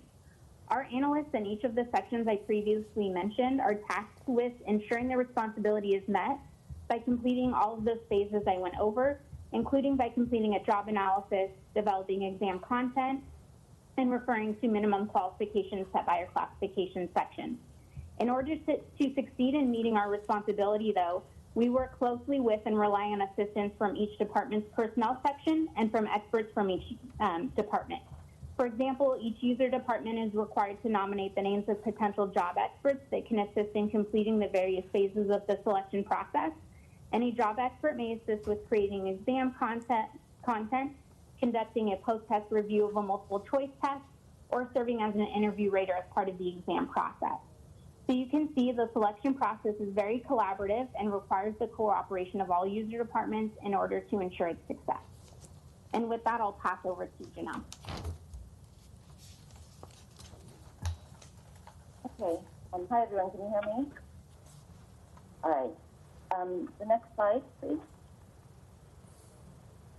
All right, so I'm going to spend a little bit of time going over the methods that we use to expedite our selection processes. So the first is online testing. That's something we've been doing for a couple of years now. And this allows our candidates to take a written test online remotely from their home if they like. Or if they don't have the equipment necessary to take the test, they can request to take it at a proctored site. Another method we use are recorded interviews. This is where we provide the candidates with a list of interview questions as well as instructions on how to record their responses to those interviews and submit them back to the personnel department. Those recorded interviews then are later assessed by job experts at the personnel department defines and coordinates with. And those job experts evaluate those recorded interviews for the competencies that we're trying to evaluate for this particular exam. Online interviews is another method that we use quite a bit more lately. And we use programs such as Skype or Google to provide those interviews. Express test model is something that we've been doing with our high demand exams. And those are the exams that we have a continual need to test, or that we want to make sure we refresh the list periodically, so that when the department has a need to fill their vacancies, the people on the list haven't been on there for a very long time. So we work with the user department in identifying which exams we should put into the express test model, and then we set up what we call an intermittent continuous testing schedule, so that applicants and departments know when we are going to be testing and how often we're going to be testing for that particular job class. Same-day job offers is something we use for our on-campus interviews, and this allows hiring departments to make conditional job offers on the day of the interview for the most exceptional candidates that they see that day. One other thing that we're exploring now and hoping to get more into is virtual reality tests. So this would be where we would create a replica of equipment, maybe a truck, and then have candidates answer questions virtually as opposed to being in person with us actually buying up the equipment. So that's something that we're exploring. One thing that we are starting to do is situational judgment tests, which is video-based testing, where we use animation to test candidates on how they would handle various job-related situations. We also prioritize critical exams, working with the user department in determining the order in which we can work on various exams depending on the staffing level that Rhiannon talked about. And we also continually evaluate for efficiencies, look at how we're conducting our exams, how we're testing the candidates for the particular competencies that we need, and trying to ensure that we don't double test or test people for the same competencies over various test cards. So the next slide. So once our selection process is completed and the final eligible list is established, then departments may request to fill a position by requesting a certification list from the personnel department. And the certification list is provided in compliance with the Rule of Three Whole Scores, which Steve mentioned. The Rule of Three Whole Scores is described in both the city charter and in our civil service rules. And it states that a department can select any person in the 3 highest scores on the certification list, or they can consider 5 more candidates in the number of vacancies the department wishes to fill. So, for example, if a department wanted to fill 1 vacancy, they could receive a list of candidates from the 3 highest scores on that certificate on the eligible list. If within that 3 highest scores there are only 4 candidates, then they could ask, would be entitled to additional names beyond the 3 highest scores until they could get to at least 6 candidates to consider in the case where they're going to make 1 appointment, so 5 plus the number of vacancies that they wish to fill. So we can go to the last slide now.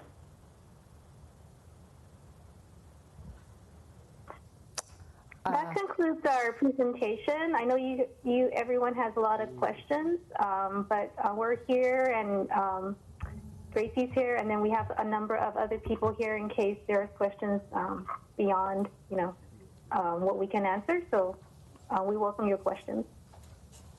Hi, this is Commissioner Newman Brady.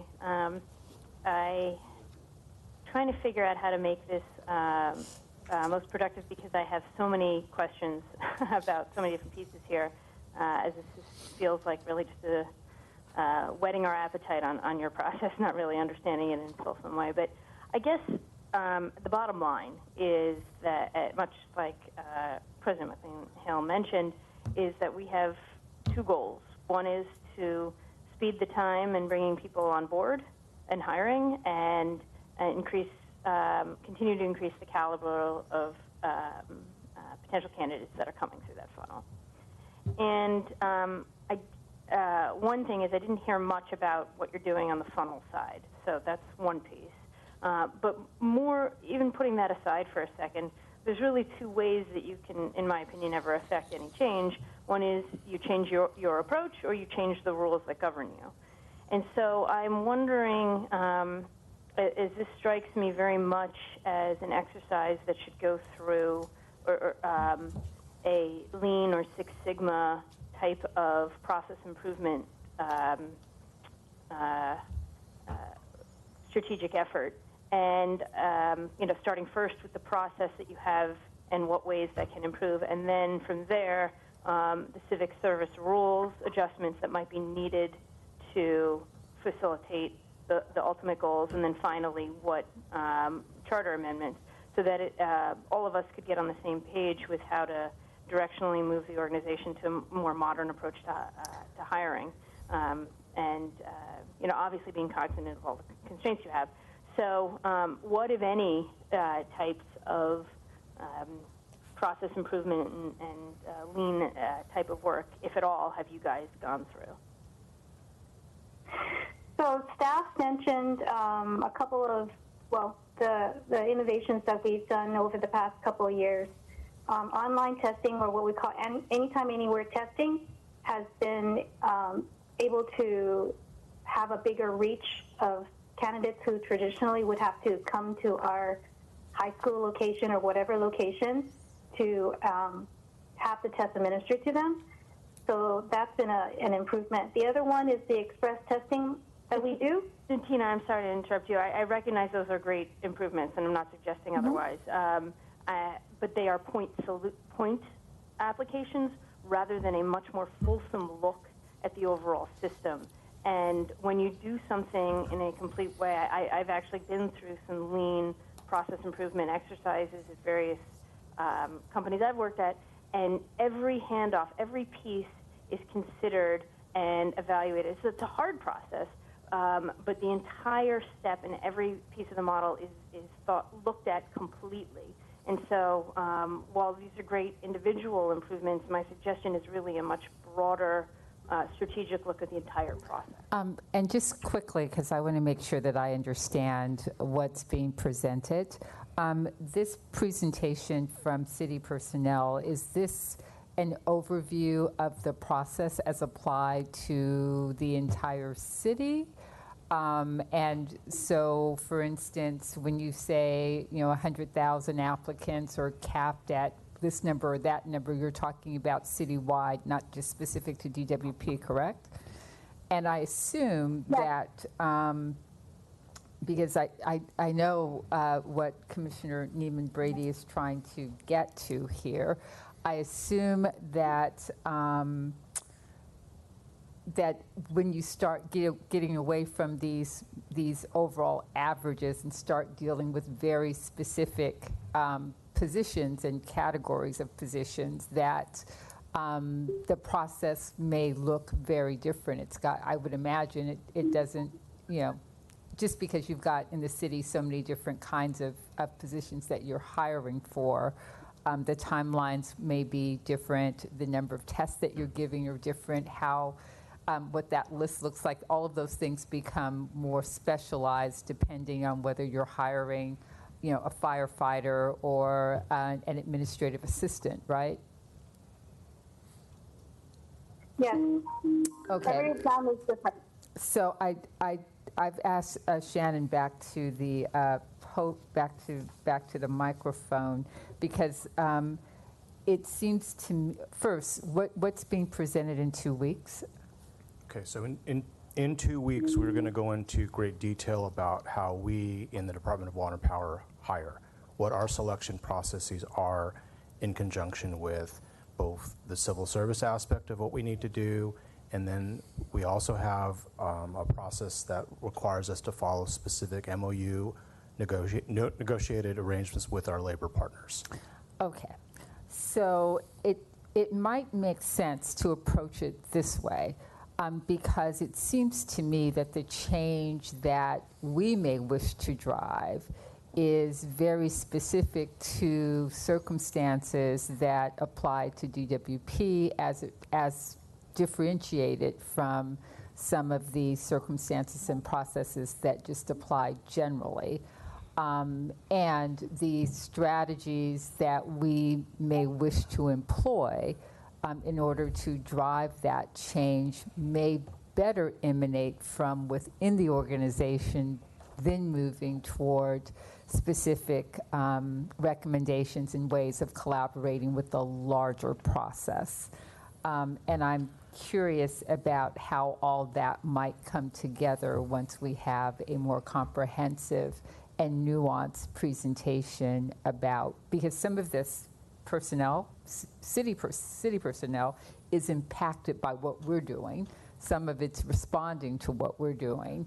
So perhaps if we look at it from the perspective of what we're generating, what we're doing, and what our needs are, that might be a better place to start as we begin to look at what specific innovation and change that would be required to achieve DWP objectives. You know, Commissioner McLean-Hill, I think one of the challenges that I think the Personnel Department was trying to share with you is that this department uses 342 different job classifications. Of the 342, 120 are specific to the department. The other 222 we share with all the other city departments. So while they're trying to balance our needs in terms of hiring for those job classifications that we share with other city departments, they also need to consider the fact that there's 40 other city departments that are using that same job classification. I think we have a lot more opportunity to make the types of changes that I know that you and others on the board are looking for when it comes to those DWP only classes. And those typically are our core DWP classes anyways.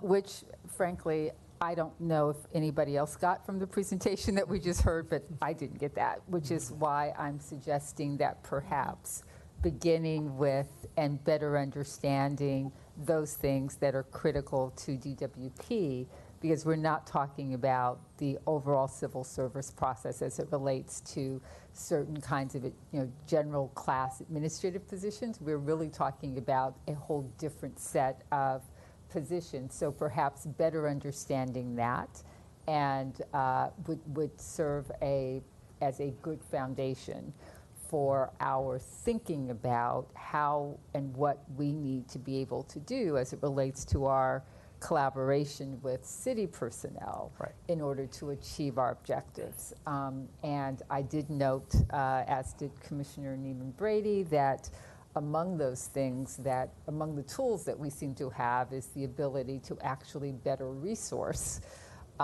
city personnel to focus more intently on those issues that are DWP specific. I don't know to what extent that's a strategy that we would want to leverage, but it just seems to me that there's a lot we need to understand internally before, in order to set forth the kind of course that Commissioner Neiman-Brady was outlining. I just wanted to make sure that I was right about that. And in connection with the presentation that you're bringing forward, there may be, Commissioner Neiman-Brady, some specific direction that you might wish to give in terms of what you'd like to see in that presentation, and it might actually be useful for you, Shannon, to collaborate with the Commissioner on the front end so that we can begin to set up the kind of discussion that I think we're all very anxious to have as it relates to how we move forward.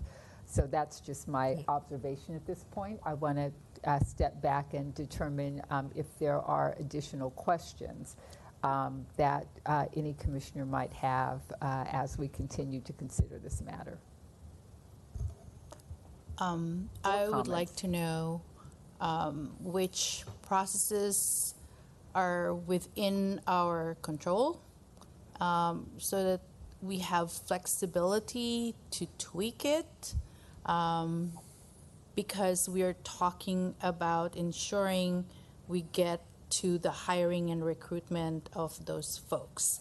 So in that context, as we've discussed all those processes and civil service rules, what is within our control as a department? Where are we flexible? What can we do different? So that then we can connect it really to our strategic workforce planning and our recruitment. Is that an answer that you want now, or is that direction in terms of what you want to see come back? That's a direction that we want to see come back. Okay. Anybody else? Can I offer a point? I think your comments are right on target. Is that this is the framework that we work within, and in the presentation that Shannon and his team are working on for the next board meeting will shine a lot of light on what we can do here and to changes. Even with the DWP only positions, they still go through the civil service system. The difference there is that when we have changes to what we think is important for the job or job requirements or different aspects of the job, we're able to control more of that ourselves because we don't have the input of multiple other departments who share an interest in that job class. But they still fall within the system. So, but you're correct. This is a system that we all operate in. The question now is how do we do our part of the function, and how can we improve that, and to make sure that we want to target what we need to within this umbrella of the civil service, the merit-based hiring, and the federal guidelines. And so that's the framework that we have to work within, and the question is how do we leverage that and improve ourselves. And I think hopefully next time it'll bring a lot more to light and probably get some more direction from the board and see how we can move the ball forward. I'm always a little suspicious of complexity. So I'm very curious to understand not just all of the detailed, complex minutia, but also how we begin to design systems that actually meet and accommodate our needs. And I do want to commend Commissioner Neiman Brady for being so relentless on this point and not allowing not allowing us to sort of gloss over it.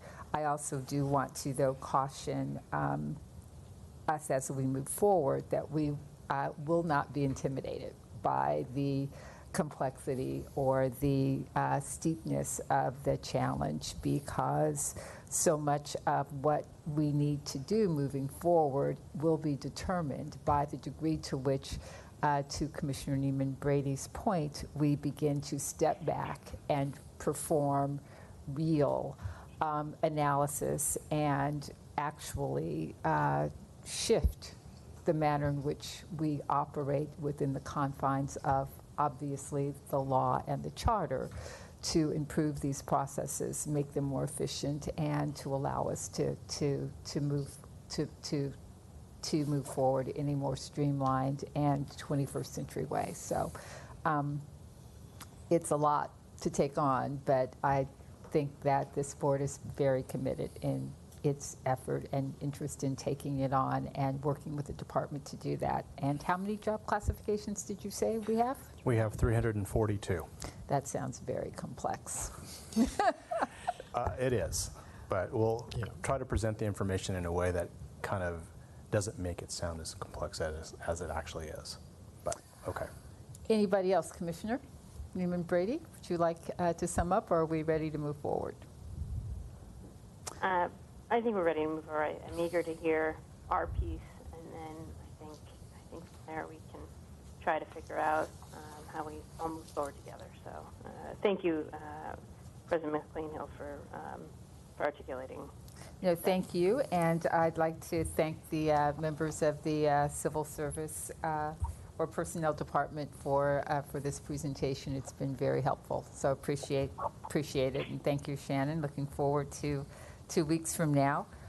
Also, just briefly moving back to item number 8, it appears that I detailed or indicated which items were being pulled, but in indicating which items we were voting on, neglected to identify items 19, 20, and 21.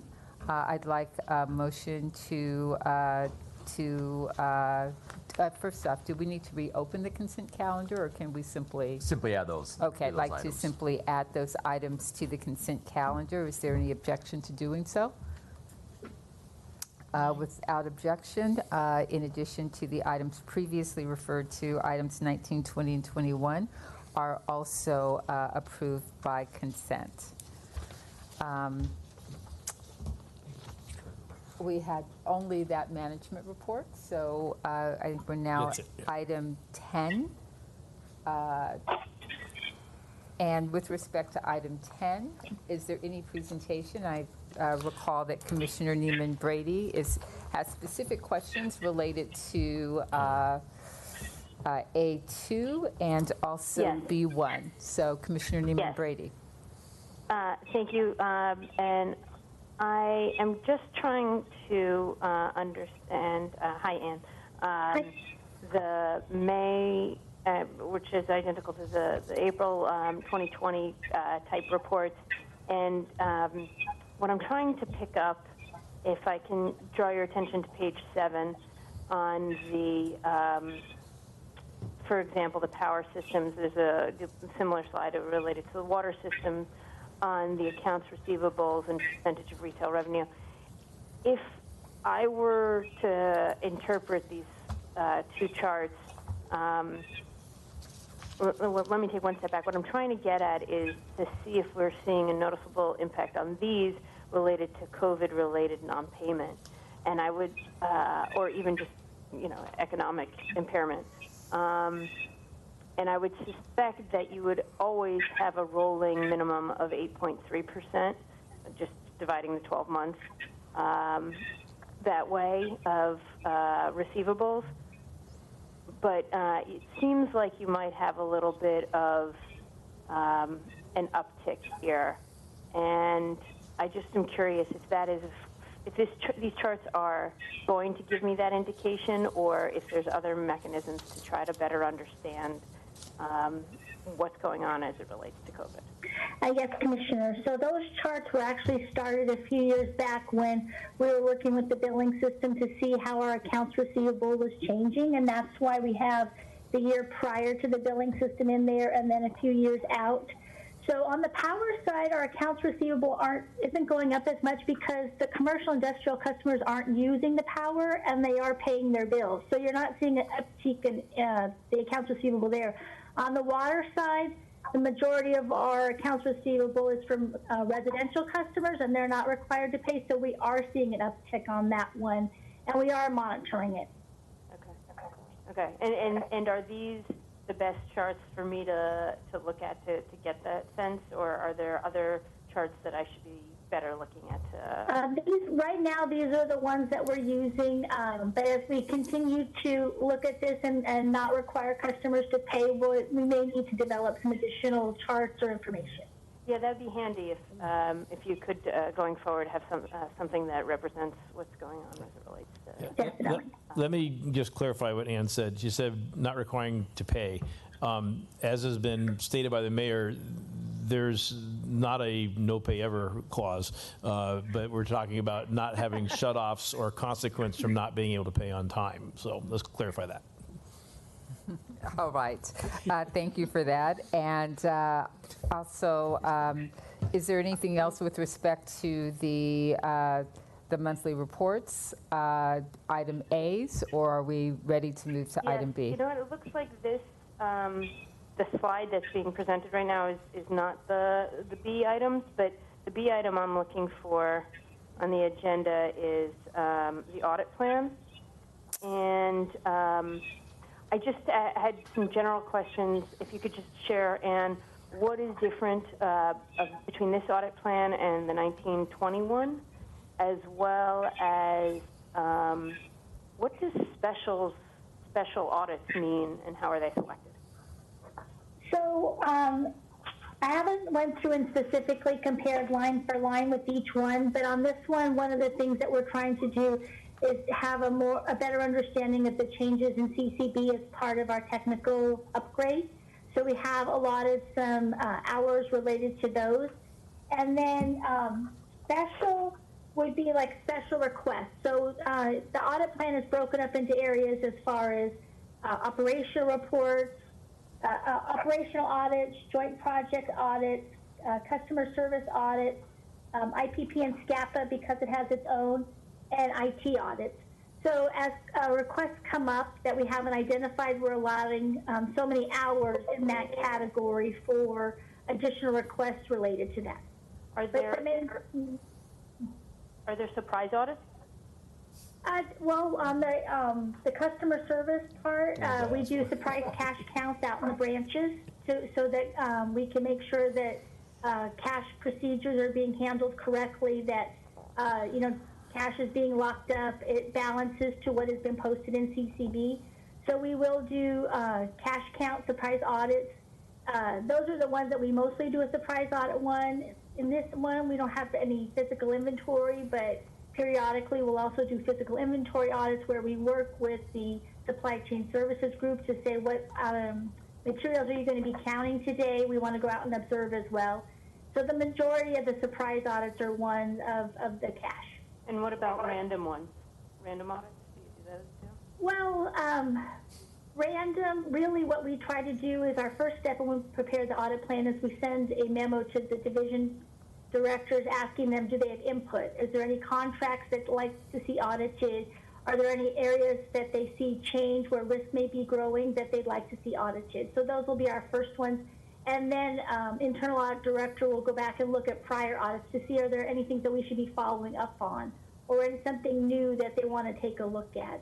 So they're not so much random. They usually have a purpose. In the contract audit, we'll say we want so many hours of GM-approved contracts or board-approved contracts. So as they go through, those aren't identified right now, but as they go through and look at the spend pattern, maybe some contracts have had a lot of purchase order adjustments on them or different things that maybe bring them to a higher risk level, then internal audit will say we're going to audit this one, and then they'll notify the contract administrator. Okay. Thank you. That's very helpful. You're welcome. That concludes my questions. Okay, thank you so much. We'll now move to the items that were pulled from the agenda. So that would be beginning with item number 15. 13. And Commissioner Neiman-Brady, were you interested in your presentation or did you have questions? Yes, exactly. This is something that's new to me. I saw in our packet we had much more detail results, but I didn't know the history and just the general information would be helpful. Thank you. Okay, terrific. So staff? Ann, are you going to take this, or? Yes, I will. So as part of our current rate ordinances, we developed rate metrics so that we could measure how much a particular infrastructure we were doing and making sure that what we put our budget to and our rates to, we were actually accomplishing. So if we go to the next slide, basically these are the two rate ordinances that establish the creation of the board metrics. And on an annual basis, they're approved by the board. The original ones were approved by the board and also included in the water and power electric rate ordinances. And then every 6 months, we come to the board and we report back on here was our goal, here's how much we accomplished, and then here's the variance. And if it's outside of an acceptable limit, we work with the manager over those programs to say what action steps are you going to take to ensure you get us back on track. Next slide.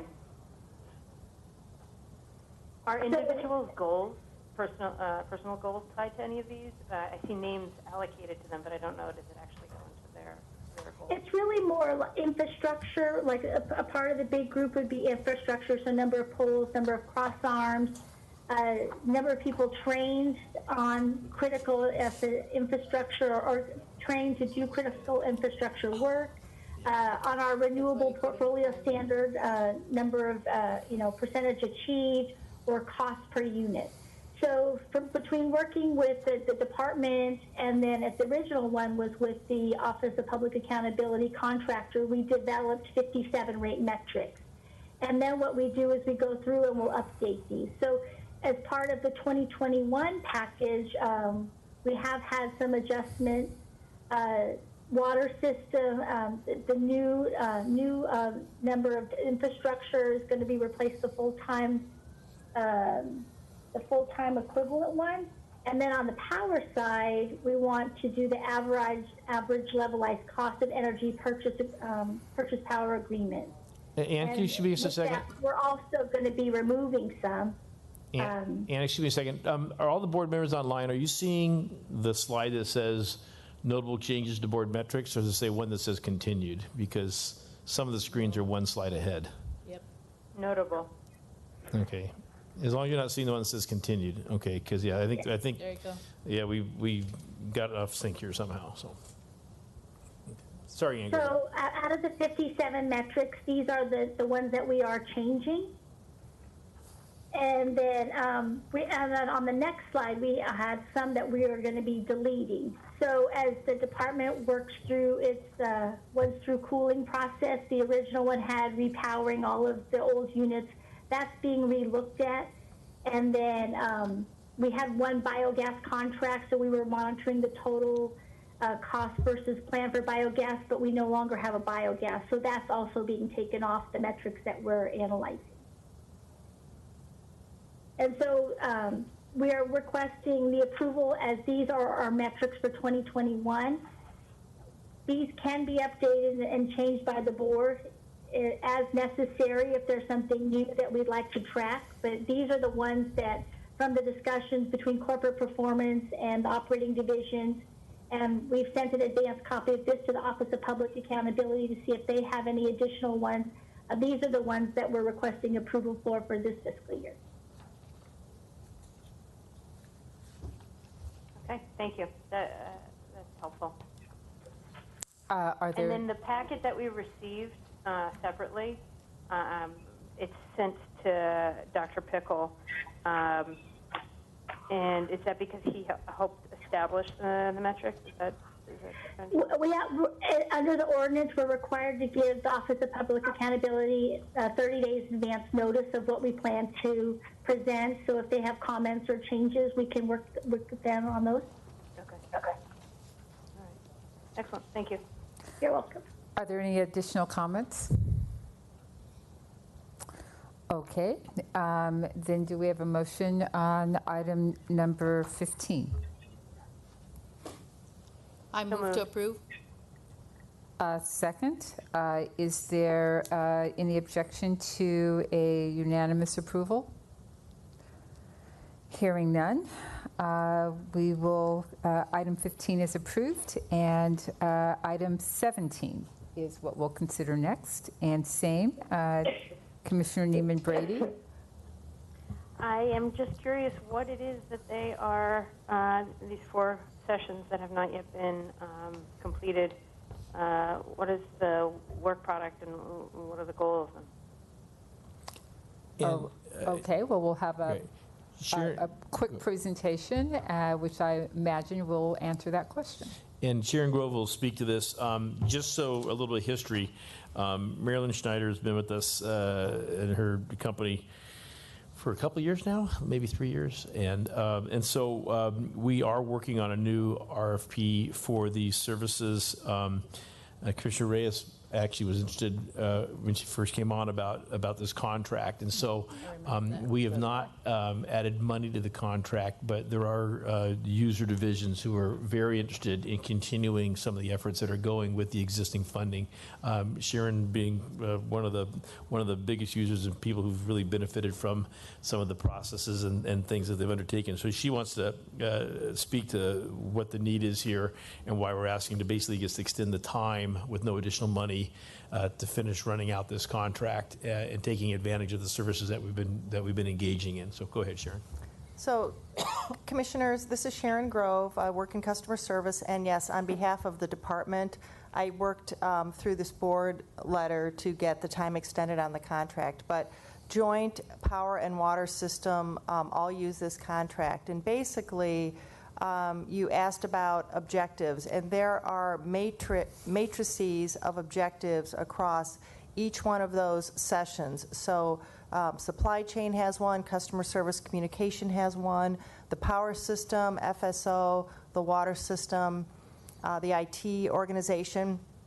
And so there are usually about 5 goals with about 3 to 8 objectives under each goal. So there's a lot of documentation about what each organization is tasked to do every 6 months between sessions. And so the ability to be able to collaborate across these strategic planning objectives has, as Marty has stated, been extremely beneficial in breaking down silos and bringing together a lot of organizations to get stuff done. For example, the online customer ambassador training program that we talked about at the last board meeting, that was a strategic planning process that involved the power, the water system, the communication group, and just as a kind of fun statistic, we had offered that class with 3,000 of those lapel pins, if you remember those lapel pins, and we've got over 1,700 folks have already taken that class. And so that's just an example of a really an exciting thing that the strategic planning process has done. This particular contract was intended to end because we had scheduled out 2 more sessions to round out this sort of 5-year goal-making process. So when Marilyn started, she established 5-year goals for all of these different areas, and these were going to be the final 2 sessions to sort of close out and maybe establish new goals before the next contract comes in to perform the strategic planning process for the department. And so this particular contract, because of the COVID, had to be sort of reformulated, which is why we're extending the time. I assume you mean the specific deliverables or process by which, so the meetings couldn't take place, you've had to redesign how the contract's being conducted? Exactly. So what we're trying to do, what happened, the layout before the pandemic was, groups of sometimes 40 people, even more in a room, and then you'd have breakout sessions and you'd work on the SWOT analysis, this whole process that was really quite effective, but it has to now be just as effective without all those people in the room. So yes, it's trying to determine how to really have an effective strategic planning session to talk about objectives and get through the next set of deliverables while still under this current contract. Okay. And we are working on the new RFP for new contract for this. Yeah, I think that's being handled by under CAO. Correct. Pardon me, yeah. Did that answer your question, Commissioner Brady? So I have one more clarifying question. Yes, ma'am. Just now. So, because I remember reducing the time for this contract last year, and it's now a year since the contract was amended, and this is the 3rd amendment. So I would just like to know, you mentioned the RFP has been started. What is the status of that RFP? Is that for a similar service? And has the user division started the scope of work? And will the timeline for the new RFP coincide with the expiration of this amendment that we're approving? If not, why? Is that a supply chain question? Is supply chain here? Supply chain and perhaps Nancy as well, but I'm not sure if she's... Well, it's definitely... is it supply chain at this point? Supply chain, right. So is Linda, I'm looking for LL, okay. Oh, I don't know if Linda has like an answer for you right now. I mean, the effort has been going on since we actually discussed it, though, to generate new RFP and get it on the street, minus COVID delays. Okay. So if we could get a response to the commissioner's question, it doesn't look like there's anyone currently attending the meeting that's capable of responding. My only observation relative to these services and strategic planning in general is I'd be curious to understand what the outcome is of this planning process at a much more high level, as opposed to sort of the anecdotes associated with how it's going. So I will be interested in understanding both the objectives, well, first the outcome of this work, but also the objectives and the process related to additional work.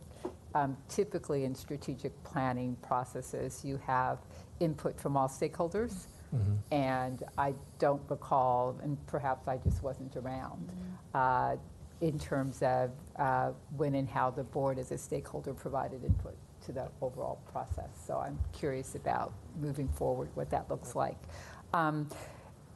Notwithstanding Commissioner Reyes' question, this is a contract amendment that does not require the expenditure of additional funds and appears to be related to COVID kinds of delays. So is there an objective to moving forward at this point? Is there a motion? No, thank you. Thank you. Is there a motion? So moved. A second. Would you call the roll, Susie, please? Berard. Aye. Reyes. Aye. Neiman Brady. Aye. Levine. Aye. McLean Hill. Aye. Thank you. Then we'll move to item number 24. Dr. Pickle, I note that you had some recommendations and discussion around item 24. Could we have a presentation on that item? Is there anybody available to give a presentation on 24? This is 24 is, let me check where's the right place here. Yes, Simon Zodu, our Director of Regulatory Compliance and Specifications, is available to provide the PowerPoint. Okay. Madam Chairman? Yes, sir. Let me interrupt for 1 second just to say I miscalculated the amount of time we were going to need for the civil service report, and I have to leave at 1:15. I assume you're not going to need my vote for anything, but I just wanted to alert you to that. Thank you so much. I appreciate it. Simon, are you? Yes, good afternoon, Commissioners. Can you hear me? Yes, thank you. Are you on video, Simon, or just on the? Yes, I see if I may, I can answer Dr. Pickle's question. Oh, there and perhaps go through the presentation slides very rapidly. Quickly. Okay. That would be terrific. Thank you. In regards to background checks, for all contracts that we have that relate to critical facilities or where contractors and subcontractors are privy to critical information, it's a mandatory requirement that we get a background check certification from the contractors. Typically, the contractors hire a third party. That third party objectively does specific background check, and if there's any disqualifying or derogatory record from any of the employees from the contractor side or subcontractor side, they will be disqualified from doing work. And no work will commence under the contract unless those background check results are submitted to the department. The background check that we prescribe include checks on Social Security number traces, expanded criminal history search that includes the state, the county, and federal government checks. Auxiliary National Criminal Index. This is a very large database where a lot of federal agencies participate in.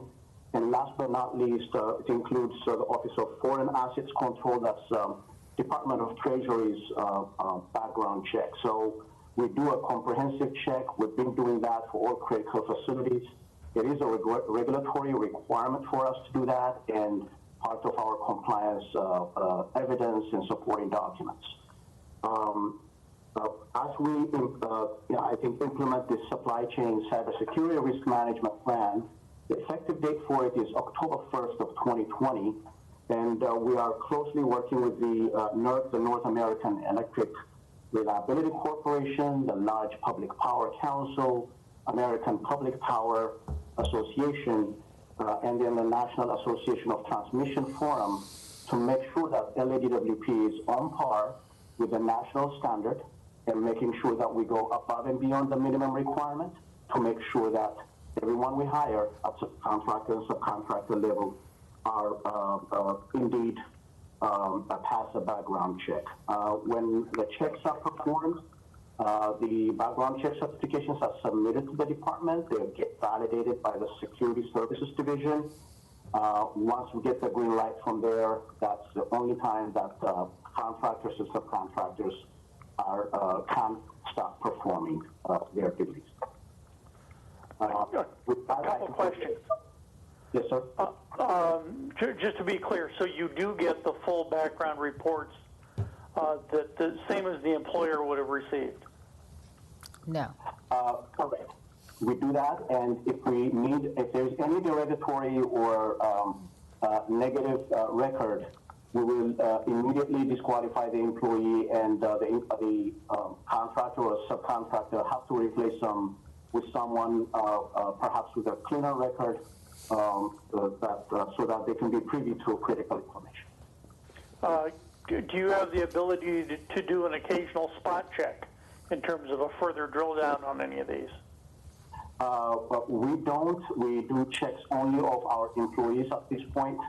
But I'm still working with NERC under the new regulation by October 1st. We are on par with the national standard right now, but the department can have the ability to do that in the future, but we're not recommending that at this point. We're putting the burden on the contractor to hire a third party, and we check, the validity of the third party doing the check, and we tap into national databases. So I just have a quick question. I'm sorry, Dr. Pickle. I just want to clarify something because I heard you indicate previously, or what I thought I heard you say was that we get a certification from a third party relative to the background check. Dr. Pickle asked you if we get the actual copy of the individual background information, and you said yes. So are we getting both those things? In part, we don't get the full report that comes out. We get a summary report, but the summary report under each category informs us what type of check was conducted and whether it was a pass or if there's any derogatory records. Okay, thank you. Do we have the ability to ask for the detailed check? We do have the ability to check for that. Perhaps between now and October, maybe for this plan, we need to update maybe our background certification form and requirement. But the current language requests only for that summary. But in terms of ability, we can have the ability to do that. Okay. Well, one, in my comments, I want to be clear. We don't believe this should be held up for any reason. You need to move ahead. We agree with that. But based on some of our experiences, I thought we might want to have the ability to pull background checks and also, as you mentioned, the ability to reopen or do periodic update checks on ongoing contractors.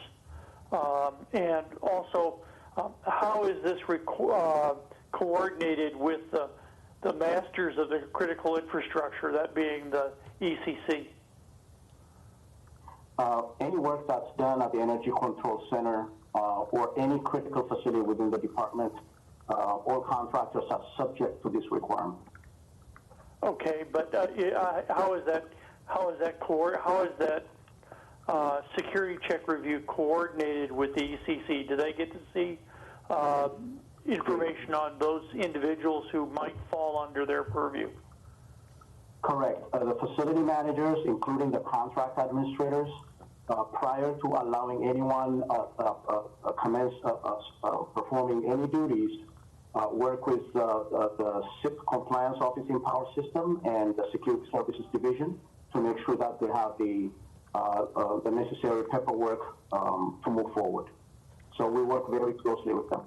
And is that individual you were mentioning part of the ECC? Correct. The Energy Control Center's facility manager and the contract administrators within ECC are fully involved in this process. Okay.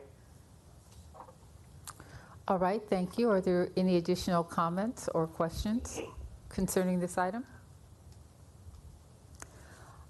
Hearing none, I would simply want to reinforce Dr. Pickle's observation based on our recent history that we review our documentation and ensure that we have as much flexibility and the opportunity to do a deeper dive with respect to information that we can acquire from the contractor regarding background checks, should that become something that we become interested in over and beyond the summary certification. With that, is there a motion to approve 24? I would like to chime in. And, I'm sorry, go ahead. Chime in and agree with both of you on very important. Is there a motion to approve? So moved. Is there a second? Second. Thank you. Is there any objection to unanimous approval? Hearing none, item 24 is approved. I think that completes the items on open session. Do we have, we will be going into closed session, the magic language. We will. Counselor. We will now recess into closed session, and in accordance with California Government Code Section 54957.1, we'll report any final actions taken therein. Members of the commission and staff who will be participating in closed session have been provided a closed session call-in number, and I would suggest that we take 10 minutes and go into that call-in number, or if the president would like longer, we can do longer, but I think 10 minutes should get us there. 10 minutes is fine. Just to clarify, we're gonna hang this one up and call back in ourselves from here, correct? Correct. And everyone else will go on. Good. And Cynthia, I'm not going to be able to make that one. I'm sorry. No, I understand. Thank you, sir. at this point, we are recessed into closed session. Okay. And just so you know, I will just be audio for this next.